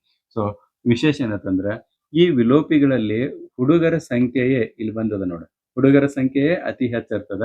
ಸರಿಯಾದ ಸಮಯದಲ್ಲಿ ಆಪ್ತ ಸಮಾಲೋಚನೆ ಮಾಡುವುದರಿಂದ ಬಹುತೇಕ ಬಾಲಾಪರಾಧಿಗಳನ್ನ ಸರಿದಾರಿಗೆ ತರಬಹುದು. ಬಟ್ ಅಂತ ತಪ್ಪುಗಳು ಮಾಡ್ತಾರ ಅನ್ನೋದು ಗೊತ್ತಾದ್ರೆ ಅವ್ರನ್ನ ಸರಿದಾರಿ ತರಬೇಕಾದ್ರೆ ಟೀಚರ್ ಅದಾವೇನದಲ್ಲ ಅವ ಅತಿ ಸೂಕ್ಷ್ಮ ಹೆಜ್ಜೆಗಳನ್ನ ಇಡಬೇಕು ಮತ್ತು ಅವ್ರನ್ನ ಕೌನ್ಸಿಲಿಂಗ್ ಮಾಡೋದ್ರ ಮೂಲಕ ಸರಿದಾರಿಗೆ ತರಬಹುದು. ಇನ್ನು 6ನೇದು ಏನಂತಂದ್ರೆ ಪರಿಹಾರ. ಇವೆಲ್ಲದಕ್ಕೂ ಪರಿಹಾರ. ಈಗ ಸಾಮಾಜಿಕ ವಿಕಾಸ ಆಗ್ಬೇಕಾದ್ರೆ ಏನೇನು ಮಾಡಬೇಕು ಮತ್ತು ಅವು ಏನು ಸಮಸ್ಯೆಗಳು ಕಂಡು ಬಂದಿಲ್ಲ ಆ ಸಮಸ್ಯೆಗಳಿಗೆ ಪರಿಹಾರ ಏನಂತಂದ್ರೆ ಒಂದನೇದು ನೆರವು ನೀಡಬೇಕು, ಅವ್ರಿಗೆ ಆಸರೆಯಾಗಿ ನಿಲ್ಲಬೇಕು ಒಂದನೇದು. ಎರಡನೇದು ಮಾರ್ಗದರ್ಶನ ಮಾಡಬೇಕು, ಟೀಚರ ಮತ್ತು ಪೇರೆಂಟ್ಸ. ಆಮೇಲೆ 3ನೇ ಹಂತದಾಗ ಅವ್ರಿಗೆ ತಾನ ಪ್ರಬುದ್ಧತೆ ಬರ್ತದೆ. ಅದರ ಸಲುವಾಗಿ 3 ಸ್ಟೆಪ್ಸ್ ಅನ್ನು ಹೇಳ್ತಾರೆ. ಆರಂಭಿಕ ಹಂತ ಏನದಲ್ಲ ಇದು ಒಂದನೇ ಹಂತ ಆರಂಭಿಕ ಹಂತ ಏನದಲ್ಲ, ಇಲ್ಲಿ ಶಿಕ್ಷೆಯ ಭಯ ಮತ್ತು ಕಟ್ಟುನಿಟ್ಟಿನ ನಿಯಮಗಳು ಇರ್ತಾವ. ಬಾಹ್ಯ ಪ್ರೇರಕವಾಗಿ ಇದನ್ನ ಮಾಡಬೇಕು. 1-2-3 ಸಲ ಶಿಕ್ಷೆ ಕೊಡೋದು ಅವನಿಗೆ. ಇದ್ರಾಗ ಒಂದು 50% ಹೆಚ್ಚು ಜನ ಶಿಕ್ಷೆಗೆ ಹೆದರಿ ಸರಿದಾರಿಗೆ ಬಂದಿರ್ತಾರ. ಈಗ ನೋಡ್ರ ಇಷ್ಟೇ ಸ್ಪೀಡ್ ಸಿಟಿ ಒಳಗೆ ಗಾಡಿ ಓಡಿಸ್ಬೇಕಂತ ಇರ್ತದೆ. ನಿಯಮ ಇರದಿದ್ರೆ ಹೆಂಗ್ ಬೇಕಾದಂಗೆ ಓಡಿಸ್ತಾರ. ಆ ನಿಯಮ ಮುರಿದ್ರ ಜೈಲ್ನಾಗ ಒಗಿತಾರ ಮತ್ತು ಹೊಡಿತಾರ ಅನ್ನೋದು ಗೊತ್ತದ. ಅದಕ್ಕೆ ಹೆದರಿಕೆಯಿಂದ ಬಹಳಷ್ಟು ರೂಲ್ಸ್ ಫಾಲೋ ಆಗ್ತಿರ್ತಾವ. ಸೊ ಆರಂಭಿಕ ಹಂತದಾಗ ಅಂತ ಒಂದು ಕಟ್ಟುನಿಟ್ಟಿನ ನಿಯಮ ಇರಬೇಕು ಅನ್ನಂಗೆ. 2ನೇ ಹಂತದಾಗ ಬದಲಾವಣೆ ಹಂತ ಏನಿರ್ತದಲ್ಲ, ಇಲ್ಲಿ ನಿರಂತರ ಮಾರ್ಗದರ್ಶನ ಮತ್ತು ಮೇಲ್ವಿಚಾರಣೆ. ನೀವು ಮಾರ್ಗದರ್ಶನ ಮಾಡಿ ಅದನ್ನ ಫಾಲೋ ಮಾಡ್ಕೊಳೋ ಇಲ್ಲೋ ಅನ್ನೋದು ಅಬ್ಸರ್ವೇಷನ್ ಕೂಡ ಬೇಕು. ಅದು 2ನೇ ಹಂತದಾಗ. 3ನೇ ಹಂತದಾಗ ತನ್ನಷ್ಟಕ್ಕೆ ತಾನ ಒಂದು ಪ್ರಬುದ್ಧತೆ ಬರ್ತದ. ಇಲ್ಲಿ ಸಮೂಹದ ನಿರೀಕ್ಷೆಯನ್ನ ಸ್ವತಃ ಅರ್ಥ ಮಾಡಿಕೊಂಡು ವರ್ತನೆಯನ್ನ ರೂಪಿಸ್ಕೊಳ್ತಾನವ ಆಯ್ತಾ. ಸೊ ಎಷ್ಟೇ ಆಗಲಿ ಒಂದು ವೈಜ್ಞಾನಿಕ ಸತ್ಯ ಅದ ಏನಂತಂದ್ರ ನೈತಿಕ ವಿಕಾಸ ವ್ಯಕ್ತಿಗಳಲ್ಲಿ 25ನೇ ವರ್ಷದ ತನಕನೂ 100% ಡೆವಲಪ್ ಆಗಂಗಿಲ್ಲ. ಅದಕ್ಕಾಗಿ ಏನ್ ಹೇಳ್ರಿ ಯುವಕರಿಗೆ ನಿರಂತರ ಮಾರ್ಗದರ್ಶನ ಅವಶ್ಯಕತೆ ಅದ. ಉಳಿದೆಲ್ಲ 4 ವಿಕಾಸಗಳದಾವಲ್ಲ ಅವೆಲ್ಲಾನು ಆಯಾ ಹಂತಕ್ಕೆ ತಕ್ಕಂತೆ ಡೆವಲಪ್ ಆಗ್ತಾ ಹೋಗ್ತಾವ. ಕೇವಲ ಒಂದೇ ಒಂದು ವಿಕಾಸ ಯಾವ್ದು ಹೇಳ್ರಿ ನೈತಿಕ ವಿಕಾಸ ಇದು ಕಂಪ್ಲೀಟ್ ಫುಲ್ಫಿಲ್ ಆಗ್ಬೇಕಾದ್ರೆ 25 ಇಯರ್ಸ್ ಅವಶ್ಯಕತೆ ಇದೆ ಅಂತಂದಂಗೆ. ಇನ್ನು ಸಾರ್ವತ್ರಿಕ ನೈತಿಕ ತತ್ವಗಳು 7ನೇ ಅಂಶ ಮತ್ತು ಕೊನೆಯ ಅಂಶ. ಇಲ್ಲಿ ಸಾರ್ವತ್ರಿಕ ನೈತಿಕ ತತ್ವಗಳದಾಗ ಏನ್ ಹೇಳ್ತದಂದ್ರ ಎಲ್ಲಾರು ಒಪ್ಕೊಳ್ಳುವಂತ ಒಂದು ಹಂತಕ್ಕ ಆ ವ್ಯಕ್ತಿ ಬರ್ತಾನ. ಯಾವಾಗ ಹೇಳ್ರಿ 17, 18ನೇ ವಯಸ್ಸಿಗೆ ಅಂದ್ರೆ ಬರ್ತಾನ. ನಮ್ಮಲ್ಲಿ 4 ನೈತಿಕ ತತ್ವಗಳು ಅದನ್ನ ಎಲ್ಲಾರು ಪಾಲಿಸ್ತಾರ. ಒಂದನೇದು ಯಾವ್ದಂದ್ರ ಸತ್ಯ, ಒಂದನೇದು ಸತ್ಯ, ಎರಡನೇದು ನ್ಯಾಯ, ಮತ್ತು ಮೂರನೇದು ಸಮಾನತೆ, ಮತ್ತು ನಾಲ್ಕನೇದು ಮಾನವೀಯತೆ ಅಂತ. ಸೊ ಈ 4 ಸಾರ್ವತ್ರಿಕ ಸತ್ಯಗಳಂದವಲ್ಲ ಇವು ಅರ್ಥ ಆಗ್ತಾವ, ಬಟ್ ಒಂದ್ ಸ್ವಲ್ಪ ಲೇಟ್ ಆಗಿ ಅರ್ಥ ಆಗ್ತಾವ. ಸೊ ಹದಿಹರೆಯದ ಕೊನೆಯ ಹಂತದಲ್ಲಿ ವ್ಯಕ್ತಿಯು ಕೇವಲ ಭಯಕ್ಕಾಗಿ ಒಳ್ಳೆಯನಾಗಿರುವುದಿಲ್ಲ. ಇನ್ನು ಆರಂಭದಾಗ ನೀವು ಕೆಲವೊಂದಿಷ್ಟು ಕಟ್ಟುನಿಟ್ಟಿನ ಪಾಲನೆ ಮಾಡ್ಬೇಕಂತ ಹೇಳಿದ್ನಲ್ಲ, ಅದು ಮಾಡ್ತಾರಂತ ತಿಳ್ಕೊಂಡ ಅವ ಕೇವಲ ಭಯ ಸಲುವಾಗಿ ಏನು ಒಳ್ಳೆಯ ವ್ಯಕ್ತಿ ಆಗಂಗಿಲ್ಲ. ಉನ್ನತ ತತ್ವಗಳ ಆಧಾರದ ಮೇಲೆ ಆತ ವರ್ತನೆ ಮಾಡ್ತಾನೆ. ಹೇಳ್ತಾ ಅಂದ್ರ ಅವನಷ್ಟಕ್ಕೆ ಅವ್ನು ತಿಳ್ಕೊಂಡ ಇದನ್ನ ಒಳ್ಳೆ ಕೆಲಸ ಮಾಡ್ಲಿಕ್ಕೆ ಶುರು ಮಾಡ್ತಾನೆ, ಭಯದ ಸಲುವಾಗಿ ಅಲ್ಲ ಅಂತಂದೆ. ಓಕೆ, ಆಮೇಲೆ ಇಲ್ಲಿ ನೀತಿ ಸಂಹಿತೆ ಮತ್ತು ಸ್ವಯಂ ನಿಯಂತ್ರಣ ನೋಡ್ರಿ. ತನ್ನ ವರ್ತನೆಯನ್ನು ಮಾರ್ಗದರ್ಶನ ಮಾಡಬಲ್ಲ ಸ್ವಂತ ನಿಯಮಗಳ ರಚನೆಯನ್ನ ಆತ ಮಾಡ್ಕೊಳ್ತಾನ. ಅದರ ಜೊತೆಗೆ ವೈಯಕ್ತಿಕ ನೀತಿ ಸಂಹಿತೆಗೆ ಅನುಗುಣವಾಗಿ ತನ್ನ ವರ್ತನೆಯನ್ನ ತಾನೇ ನಿಯಂತ್ರಿಸ್ಕೊಳ್ತಾನೆ. ಇವು 4 ಅಂಶಗಳು ಏನದಾವಲ್ಲ, ಇವು 4 ಅಂಶಗಳು ಒಂದಕ್ಕೊಂದ ಇಂಟರ್ಲಿಂಕ್ ಅದಾವ. ಸೊ ಈ ಒಂದು ಹಂತದಾಗ ಅವ ಏನ್ ಹೇಳ್ರಿ 17, 18ನೇ ವಯಸ್ಸಿನಾಗ ಅಂದ್ರ ಆತ ಪಾಲಿಸ್ಲಿಕ್ಕೆ ಶುರು ಮಾಡ್ತಾನೆ ಇದನ್ನೆಲ್ಲ. ಇನ್ನು ಒಂದು ನಿಮ್ಗೆ ವಿಷಯ ಗೊತ್ತಿರ್ಲಿ, ಯಾವಾಗ ನೈತಿಕ ಗುಣ ಡೆವಲಪ್ ಆಗಿತ್ತು ಅಂತ ಹೇಳಿ ಗೊತ್ತಾಗ್ತದಂದ್ರ ಯಾರೂ ನೋಡದಿದ್ದರೂ ಕೂಡ ಈಗ ಒಂದ್ ರಾತ್ರಿ ಹೊತ್ನ್ಯಾಗ ನೀವು ಬೈಕ್ ಮ್ಯಾಗ ಹೊಂಟಿದ್ದೀರಿ, ಯಾರು ನಿಮ್ಮನ್ನ ಅಬ್ಸರ್ವ್ ಮಾಡಂಗಿಲ್ಲ, ಪೊಲೀಸರಿಲ್ಲ, ಯಾರೂ ಇಲ್ಲ ಅಂತ ತಿಳ್ಕೊಳ್ರಿ. ಆ ಹೋಗುವಂತ ಸಂದರ್ಭದಾಗ ಸೈಡ್ ರೋಡ್ದಾಗ ಒಂದು ಆಕ್ಸಿಡೆಂಟ್ ಆಗಿ ಒಬ್ಬ ವ್ಯಕ್ತಿ ಬಿದ್ದಿದ್ದಾನ.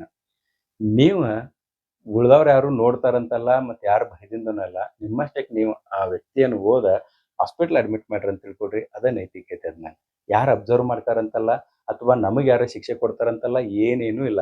ಬಟ್ ಅದ ಅಂತಃಕರಣ ಪ್ರಜ್ಞೆಯಿಂದ ಆ ವ್ಯಕ್ತಿಯನ್ನು ಹಾಸ್ಪಿಟಲೈಸ್ಡ್ ಮಾಡೋದೈತಲ್ಲ, ಅದಕ್ಕೆ ನೈತಿಕತೆ ಅಂತ ಹೇಳಿ ಕರಿತೀವಿ. ಆ ಗುಣ ಬಂದಿರ್ತದ. ಇನ್ನ ಈ ಅಧ್ಯಾಯದ ಮೌಲ್ಯಮಾಪನ ಏನದಲ್ಲ, ಭವಿಷ್ಯದ ಶಿಕ್ಷಕರಿಗಾಗಿ ಕೆಲವೊಂದಿಷ್ಟು ಪಾತ್ರ ಅದಾವ. ಏನಂತಂದ್ರ ಈಗ ಹೇಳಿದ್ಲ ಅವ್ರಲ್ಲಿ ಏನೇನ್ ಸಮಸ್ಯೆಗಳು ಬರ್ತಾವಲ್ಲ, ಆ ಸಮಸ್ಯೆಗಳನ್ನ ಪರಿಹರಿಸಬೇಕಾದ್ರೆ ಆಸ್ ಎ ಟೀಚರ್ ಏನಿರ್ಬೇಕು, ಅಪ್ಲೈಡ್ ಕ್ವಶನ್ಸ್ ಅಂತ ಹೇಳಿ ನಾವು ಕರಿತೀವಲ್ಲ. ಹಿಂಗೆ ಸರ್ ಬಹಳ ಅನ್ವಯಿಕ ಪ್ರಶ್ನೆಗಳನ್ನ ಕೇಳಿದಾರೆ ಅಂತ. ಅನ್ವಯಿಕ ಪ್ರಶ್ನೆಗಳು ಏನಿರಂಗಿಲ್ಲ, ಆಸ್ ಎ ಟೀಚರ್ ನೀವು ಏನ್ ಮಾಡ್ತೀರಿ ಅಂತ ಕೇಳ್ತಾರ. ಸೊ ಟೀಚರ್ಗೆ ಇಲ್ಲಿ ಏನೇನ್ ಇರಬೇಕು ಅನ್ನೋದು ನೋಡ್ರೆ, ಒಂದನೇದು ತಾಳ್ಮೆ ಇರಬೇಕು ಟೀಚರ್ಗೆ. ವಿದ್ಯಾರ್ಥಿಗಳ ಬಂಡಾಯದ ವರ್ತನೆಗೆ ಕೋಪಗೊಳ್ಳದೆ ತಾಳ್ಮೆಯಿಂದ ಪ್ರತಿಕ್ರಿಯಿಸಿ. ಅವ್ ಎಷ್ಟೇ ಜೋರಾಗಿ ಹೇಳಿ ಏನೇ ಹೇಳಿ ನೀವು ತಾಳ್ಮೆಯಿಂದ ಕೇಳ್ರಿ, ಆಮೇಲೆ ಕರ್ಕೊಂಡು ಹತ್ರ ಕುಂತ ಹಂಗಲ್ಲಪ್ಪ ಅಂತ ಹೇಳಿ ಅವ್ ಎಷ್ಟೇ ವರ್ಟ್ ಇರ್ಲಿ, ನಿಮ್ಮ ಪ್ರತಿಕ್ರಿಯೆ ಜೋರ ಆಯ್ತು ಅಂತ ತಿಳ್ಕೊಡ್ರಿ, ಅಂದ್ರೆ ಸಿಟ್ಟಿನ ಪ್ರತಿಕ್ರಿಯೆ ಜೋರ ಆಯ್ತು ಅಂತ ತಿಳ್ಕೊಡ್ರಿ, ಅವ್ ಆಟೋಮೆಟಿಕ್ಲಿ ಅವ್ ಟೆಂಪರೇಚರ್ ಅವಂದು ಕೂಡ ಕಡಿಮೆ ಆಗ್ತದೆ ತಿಳಿತಾ. ಸೊ ನಿಮಗೆ ತಾಳ್ಮೆ ಇರಬೇಕು. ಎರಡನೇದ ಸಂವಹನ ಹೆಂಗಿರ್ಬೇಕು ನಿಮ್ಮದ, ಅವರ ದೋಷ ಪ್ರಜ್ಞೆಯನ್ನು ಅರ್ಥ ಮಾಡಿಕೊಳ್ಳಿ, ಆದರೆ ಅವರಿಗೆ ನಾಚಿಕೆಯಾಗುವಂತೆ ಎಲ್ಲರೆದುರು ಅವಮಾನಿಸಬೇಡಿ. ಏನೋ ಒಂದು ತಪ್ಪು ಮಾಡಿದ ಅಂತ ತಿಳ್ಕೊಳ್ರಿ. ಈಗ ಹೇಳಿದ್ನಲ್ಲ, ಕಾಪಿ ಮಾಡಕ್ ಹೋಗಿ ಸಿಕ್ಕ ಕೂಡಲೇ ಅವ್ಗೆ ಆಲ್ರೆಡಿ ಅದು ಮಿಸ್ಟೇಕ್ ಅವ್ಗೆ ಅರ್ಥ ಆಗಿಬಿಟ್ಟದ. ಅದನ್ನ ಮತ್ತೆ ಎಲ್ಲಾರ ಮುಂದೆ ನೀವು ಅನ್ನಂಗಿಲ್ಲ, ಮತ್ತು ಉಳಿದ ಹುಡುಗರ ಕ್ಲಾಸ್ನಾಗ ನಗು ಹಂಗೆ ನೀವು ಏನೋ ಹಂಗೆ ಮಾಡಂಗಿಲ್ಲ. ಹಂಗೆ ಮಾಡ್ರಿ ಅಂತ ತಿಳ್ಕೊಡ್ರಿ, ಅವ್ ಮತ್ತೆ ಕೆಟ್ಟ ದಾರಿಗೆ ಹೋಗ್ಬಿಡ್ತಾನೆ. ಅದನ್ನ ಮಾಡದೆ ನೀವು ಅವ್ನ ನಾರ್ಮಲ್ ಸ್ಥಿತಿ ತಂದ್ರೆ ತಿಳ್ಕೊಡ್ರಿ, ಅವಂಗ ನಿಮ್ಮ ಮೇಲೆ ಬಹಳಷ್ಟು ಅಪಾರ ಪ್ರೀತಿ ಬರ್ತದ. ಎರಡನೇದು. ಮೂರನೇದು ಮಾರ್ಗದರ್ಶನ. ಶಾಲೆಯ ನಿಯಮಗಳ ಹಿಂದಿನ ಕಾರಣ ಬಹಳಷ್ಟು ರೂಲ್ಸ್ ರೆಗ್ಯುಲೇಷನ್ ಇರ್ತಾವ, ತಿಳ್ಕೊಂಡು ಅದನ್ನ ಮುರಿತಿರ್ತಾರ, ಅದಕ್ಕೆ ಅಪೋಸ್ ಮಾಡ್ತಿರ್ತಾರಲ್ಲ, ಅದನ್ನ ನೀವು ಸಮಾಧಾನದಿಂದ ಕಠಿಣ ನಿಯಮಗಳನ್ನ ಯಾಕೆ ಮಾಡಿದೀವಿ ಅನ್ನೋದನ್ನ ಹೇಳ್ರಿ. ಮತ್ತ ಬಹಳಷ್ಟು ಕಠಿಣ ನಿಯಮಗಳನ್ನ ಅವ್ರ ಮ್ಯಾಗ ಹೇರ್ಬೇಡ್ರಿ. ಕೇವಲ ಏನ್ ಮಾಡ್ರಿ ಅಂದ್ರೆ ಅದನ್ನ ವಿವರಿಸ್ರಿ, ಆ ಕಾರಣಗಳನ್ನ ವಿವರಿಸ್ರಿ, ಯಾಕೆ ನಾವು ಮಾಡಿದೀವಿ ಅನ್ನೋದನ್ನ ವಿವರಿಸ್ರಿ ಆಗ್ತದ. ನಾಲ್ಕನೇದ ತಡೆಗಟ್ಟುವಿಕೆ. ಯಾವ್ದಂದ್ರೆ ಬಾಲಾಪರಾಧವನ್ನ ತಡೆಗಟ್ಟುವಿಕೆ ಅಂತದ. ಸೊ ಇಲ್ಲಿ ಏನಂದ್ರೆ ಯಾವಾಗ ಬಾಲಾಪರಾಧ ಚಿಹ್ನೆಗಳು ಕಂಡು ಬರ್ತಾವಲ್ಲ, ಇಮ್ಮಿಡಿಯೇಟ್ ನೀವು ಏನ್ ಮಾಡ್ಬೇಕಂದ್ರೆ ಆಪ್ತ ಸಮಾಲೋಚನೆ ಮಾಡಬೇಕು ಆ ವಿದ್ಯಾರ್ಥಿಗಳ ಜೊತೆಗೆ. ಈ 4 ಗುಣಗಳ ಒಬ್ಬ ಟೀಚರ್ಲೆ ಇದ್ದು ಅಂತ ತಿಳ್ಕೊಡ್ರಿ, ನಿಮ್ಮ ಮಕ್ಕಳು ಯಾವುದೇ ಕಾರಣಕ್ಕೂ ಅವರ ಬೇರೆ ಹಾದಿಯನ್ನ ತುಳಿಯಂಗಿಲ್ಲ. ಅವ್ರು ಯಾವಾಗ್ಲೂ ಕೂಡ ನೈತಿಕ ದಾರಿಯಲ್ಲೇ ಮುಂದುವರಿತಾ ಇರ್ತಾರಂದಂಗೆ. ಓಕೆ, ಸೊ ನೈತಿಕ ವಿಕಾಸದ ಹಾದಿ ಹೆಂಗದ ಅನ್ನೋದನ್ನ ಸಿಂಪಲ್ ಆಗಿ ನೋಡ್ರಿ. ಒಂದನೇ ಹಾದಿ, ಮೊದಲನೇದು ಏನದಲ್ಲ, ಒಂದನೇದು ನೋಡ್ರಿ, ಬಾಲ್ಯದಲ್ಲಿ ನಿಯಮಗಳನ್ನ ಕುರುಡಾಗಿ ನಂಬುತ್ತಿದ್ರು ಅವರು. ಕುರುಡು ಪಾಲನೆ ಮಾಡ್ತಿದ್ರು ಬಾಲ್ಯದಲ್ಲಿ. ಓಕೆ. ಅಪ್ಪ ಅಮ್ಮ ಏನ್ ಹೇಳ್ತಾರೆ ಅದ ಫೈನಲ್. ಎರಡನೇ ಹಂತದಾಗ ಅದು ಬಂದ್ ಏನಾಗ್ತದೆ ಹೇಳ್ರಿ, ಅಂತಃಪ್ರಜ್ಞೆ ಹಂತಕ್ಕೆ ಬರ್ತದೆ. ತಿಳಿತಾ? ದೋಷ ಪ್ರಜ್ಞೆ ಮತ್ತು ನಾಚಿಕೆ ಭಾವಗಳ ಮೂಲಕ ಆಂತರಿಕ ಜಾಗೃತಿ ಆಗ್ತದೆ. ಇಲ್ಲಿಂದ ಮುಂದೆ ಸಾಗಿ ಅದು ಬಂಡಾಯ ಹೇಳ್ತದೆ. ಹೆಂಗ್ ಬಂಡಾಯ ಹೇಳ್ತಂದ್ರೆ ಶಾಲೆ ಮನೆಯಲ್ಲಿ ಗೊಂದಲ. ಏನಿಲ್ಲ, ಕೆಲವೊಂದು ರೂಲ್ಸ್ ಮುರಿಯೋದು, ಶಾಲಾ ನಿಯಮಗಳನ್ನ ಮುರಿಯೋದು, ಈ ಕಡೆ ಮನೆಯೊಳಗಿದ್ದಾಗ ಉಲ್ಲಂಘನೆ ಮಾಡೋದು, ಇದೆಲ್ಲ ವಿಲೋಪನ ಕಾರ್ಯವನ್ನು ಮಾಡ್ತಾರೆ. ಇಲ್ಲಿಂದ ಮುಂದೆ ಹೋಗಿ ಆ ತಪ್ಪಿನ ಅರಿವಾದ ಕೂಡಲೇ ಅವರಿಗೆ ಸೂಕ್ತ ಮಾರ್ಗದರ್ಶನ ಸಿಗ್ತದೆ. ಮೇಲ್ವಿಚಾರಣೆ ಮತ್ತು ಆಪ್ತ ಸಮಾಲೋಚನೆಯ ಮೂಲಕ ಸರಿ ದಾರಿಗೆ ಅವ್ರನ್ನ ತರುವಂತೆ ಮಾಡೋದು. ಯಾರು ತಪ್ಪಿರ್ತಾರ ಅವ್ರ, ಯಾರು ಒಳ್ಳೆ ದಾರಿ ಹೋಗ್ತಿರ್ತಾರ ಅವ್ರಂತ ಹೋಗೇ ಹೋಗ್ತಾರ.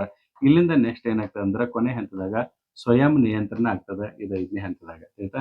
ಸೊ ಇಲ್ಲಿ ಸಾರ್ವತ್ರಿಕ ನೈತಿಕ ತತ್ವಗಳ ಆಧಾರದ ಮೇಲೆ ಅವರ ನೀತಿ ಸಂಹಿತೆಯನ್ನ ರಚನೆ ಮಾಡ್ಕೊಳ್ತಾರೆ. ಈ 5 ಹಂತಗಳಲ್ಲಿ ಏನಾಗ್ತದೆ ಅಂದ್ರೆ ಆತನ ಸಾಮಾಜಿಕ ವಿಕಾಸ ಆಗ್ತದೆ. ಆತನ ಸಮಾಜದ ನಿರೀಕ್ಷೆ ಮತ್ತು ವೈಯಕ್ತಿಕ ಇಚ್ಛೆಗಳ ನಡುವಿನ ಸಮತೋಲನ ಏನದಲ್ಲ, ಅದಕ್ಕೆ ನಾವು ನೈತಿಕ ವಿಕಾಸ ಅಂತ ಹೇಳಿ ಕರಿತೀವಿ. ಇನ್ನೊಂದ್ಸಲ ನೀವು ನೆನ್ಪಿಟ್ಕೊಳ್ರಿ ಏನಂತಾರ, ಸಮಾಜದ ನಿರೀಕ್ಷೆ. ಸಮಾಜ ನಮ್ಮಿಂದ ಈ ಒಳ್ಳೆ ಗುಣಗಳನ್ನ ಬಯಸಿರ್ತದ. ಹೇಳ್ತಾ? ಸೊ ಸಮಾಜದ ನಿರೀಕ್ಷೆ ಮತ್ತೆ ನಮ್ಮ ಕೆಲವೊಂದಿಷ್ಟು ವೈಯಕ್ತಿಕ ಇಚ್ಛೆಗಳು ಇರ್ತಾವ. ಇವು ಎರಡೂ ತರನ ಬ್ಯಾಲೆನ್ಸ್ ಮಾಡೋದೇನದಲ್ಲ, ಬ್ಯಾಲೆನ್ಸ್ ಸಮತೋಲನ ಮಾಡೋದೇನದಲ್ಲ, ಇದನ್ನ ನೈತಿಕ ವಿಕಾಸ ಅಂದ್ರ ಸಮಾಜದ ರೂಲ್ಸ್ ಫಾಲೋ ಮಾಡಕ್ ಹೋಗಿ ನನಗ್ ಲಾಸ್ ಆಗ್ಬಾರ್ದು, ನನ್ನ ವೈಯಕ್ತಿಕ ಆಸೆಗಳನ್ನ ಫಾಲೋ ಮಾಡಕ್ ಹೋಗಿ ಸಮಾಜಕ್ಕೆ ಲಾಸ್ ಮಾಡಬಾರ್ದು. ಇವು ಎರಡೂ ತನ ಬ್ಯಾಲೆನ್ಸ್ ಮಾಡೋದಲ್ಲ, ಅದ ನೈತಿಕ ವಿಕಾಸ ಅಂತಂದ. ಆಯ್ತಾ? ಸೊ ಕೊನೆಯದಾಗಿ ಇನ್ನೇನದಲ್ಲ, ಇದ್ರಾಗ ಏನೇನ್ ಅಭ್ಯಾಸ ಮಾಡಿದ್ವಿ ಅಂತಂದ್ರ ಈ ಒಂದು ಅವಧಿ ಒಳಗ ಮೊದಲನೇ ಒಂದು ಅಂಶ ನೈತಿಕ ನಿಯಂತ್ರಕಗಳ ಕುರಿತು ಅಭ್ಯಾಸ ಮಾಡಿದ್ವು. ಅಥವಾ ವರ್ತನೆಯ ನಿಯಂತ್ರಕಗಳ ಕುರಿತು. ಅದರಾಗ ಒಂದ ಪಾಯಿಂಟ್ ಬರ್ತದ ಯಾವುದು, ಅಂತಃಪ್ರಜ್ಞೆ ಅಂತ ಹೇಳಿ. ಮತ್ತು ಅದರಾಗ ಎ ಮತ್ತು ಬಿ ಅಂತ ಹೇಳಿ ಇವು 2 ಅಂಶ ಬರ್ತಾವ, ದೋಷ ಪ್ರಜ್ಞೆ ಮತ್ತು ನಾಚಿಕೆ ಅಂತ ಹೇಳಿ. ಆಮೇಲೆ ಇದಾದ ಕೂಡಲೇ ನಾವು ಸಮಸ್ಯೆಗಳ ಕುರಿತು ಅಭ್ಯಾಸ ಮಾಡಿದ್ವಿ. ಇದ್ರಾಗ 2 ಪಾಯಿಂಟ್, ಎದಾಗ ಶಾಲೆಯಲ್ಲಿ ನಡೆಯುವಂತ ಸಮಸ್ಯೆಗಳೇನ ಮತ್ತು ಮನೆಯ ಪರಿಸರದಲ್ಲಿ ಮಾಡುವಂತ ಸಮಸ್ಯೆಗಳು ಏನೇನ್ ತಪ್ಪುಗಳು ಮಾಡ್ತೀವಿ ಅನ್ನೋದ. ಇದಾದ ಕೂಡಲೇ 3ನೇದು ಬಾಲಾಪರಾಧ ಅಥವಾ ವಿಲೋಪನದ ಕುರಿತು ಅಭ್ಯಾಸ ಮಾಡಿದ್ವು. ಇದ್ರಾಗ ಎ ಏನಂತಂದ್ರ ಏನೇನ್ ಕೆಲಸ ಮಾಡ್ತೀವಿ, ಕಳ್ಳತನ, ಗ್ಯಾಂಗ್ದಾಗ ಸೇರೋದು, ಇವೆಲ್ಲಾನು ಕೂಡ ದೌರ್ಜನ್ಯ ಮಾಡಿದ್ವಿ ಅಂತಂದಂಗ. ಮತ್ತೆ ಇದಕ್ಕೆ ಕಾರಣಗಳು ಏನಿರ್ತಾವು ಅನ್ನೋದು ಕಾರಣಗಳು. ಇವು ಕಾಣದ ಕಾರಣಗಳು. ಇವು ಮಂಜುಗಡ್ಡೆ ಹಂಗ ನೀರ್ನಾಗ ಕೆಳಗೆ ಹೆಚ್ಚಿರ್ತಾವ, ಕಾಣಂಗಿಲ್ಲ. ಅದಕ್ಕೆ ನಾವು ಪರಿಹಾರ ಏನ್ ಕಂಡುಕೊಳ್ಬೇಕು ಅನ್ನೋದು ನಾವು ನೋಡಿದ್ವು. ಏನಂತಂದ್ರ ಒಂದನೇದು ಮೇಲ್ವಿಚಾರಣೆ ಮಾಡ್ಬೇಕು, ಸಾರ್ವತ್ರಿಕ ನೈತಿಕ ತತ್ವಗಳ ಯಾವ್ದೋ ಅನ್ನೋದು ಅರಿವಾಗ್ತದೆ. ಆಮೇಲೆ ತನ್ನಷ್ಟಕ್ಕೆ ನಾವು ಏನ್ ಮಾಡ್ತಂದ್ರ ಸ್ವಯಂ ನಿಯಂತ್ರಣಕ್ಕೆ ಒಳಪಡ್ತಾನೆ. ಸೊ ಈ ಇಷ್ಟು ಅಂಶಗಳನ್ನ ಈ ಒಂದು ಅವಧಿಯಲ್ಲಿ ನಾವು ಅಭ್ಯಾಸ ಮಾಡಿದಂಗಾಯ್ತು. ಸೊ ತಾರುಣ್ಯಾವಸ್ಥೆಯ 5 ಆಯಾಮಗಳನ್ನದವಲ್ಲ, ಆ 5 ಆಯಾಮಗಳ ಕುರಿತು ನಾವು ಸವಿವರವಾಗಿ ತಿಳ್ಕೊಂಡಂಗಾಯ್ತು. ಇನ್ನು ಮುಂದಿನ ಒಂದು ಅವಧಿಯಲ್ಲಿ ನಾವು ಇದ್ರ ಮುಂದುವರೆದ ಭಾಗದ ಕುರಿತು ಅಭ್ಯಾಸ ಮಾಡೋಣ. ಈ ಒಂದು ಭಾಗದಲ್ಲಿ ಹೇಳಿದಂತ ಅಂಶಗಳು ಯಾವ್ದಾದ್ರು ನಿಮ್ಗೆ ತಿಳಿದಿದ್ರೆ ತಾವು ಕಮೆಂಟ್ ನಲ್ಲಿ ಹಾಕ್ರಿ, ಅದಕ್ಕೆ ನಾನು ಸೂಕ್ತವಾದ ಉತ್ತರವನ್ನು ಕೊಡುವಂತ ಪ್ರಯತ್ನ ಮಾಡ್ತೀನಿ.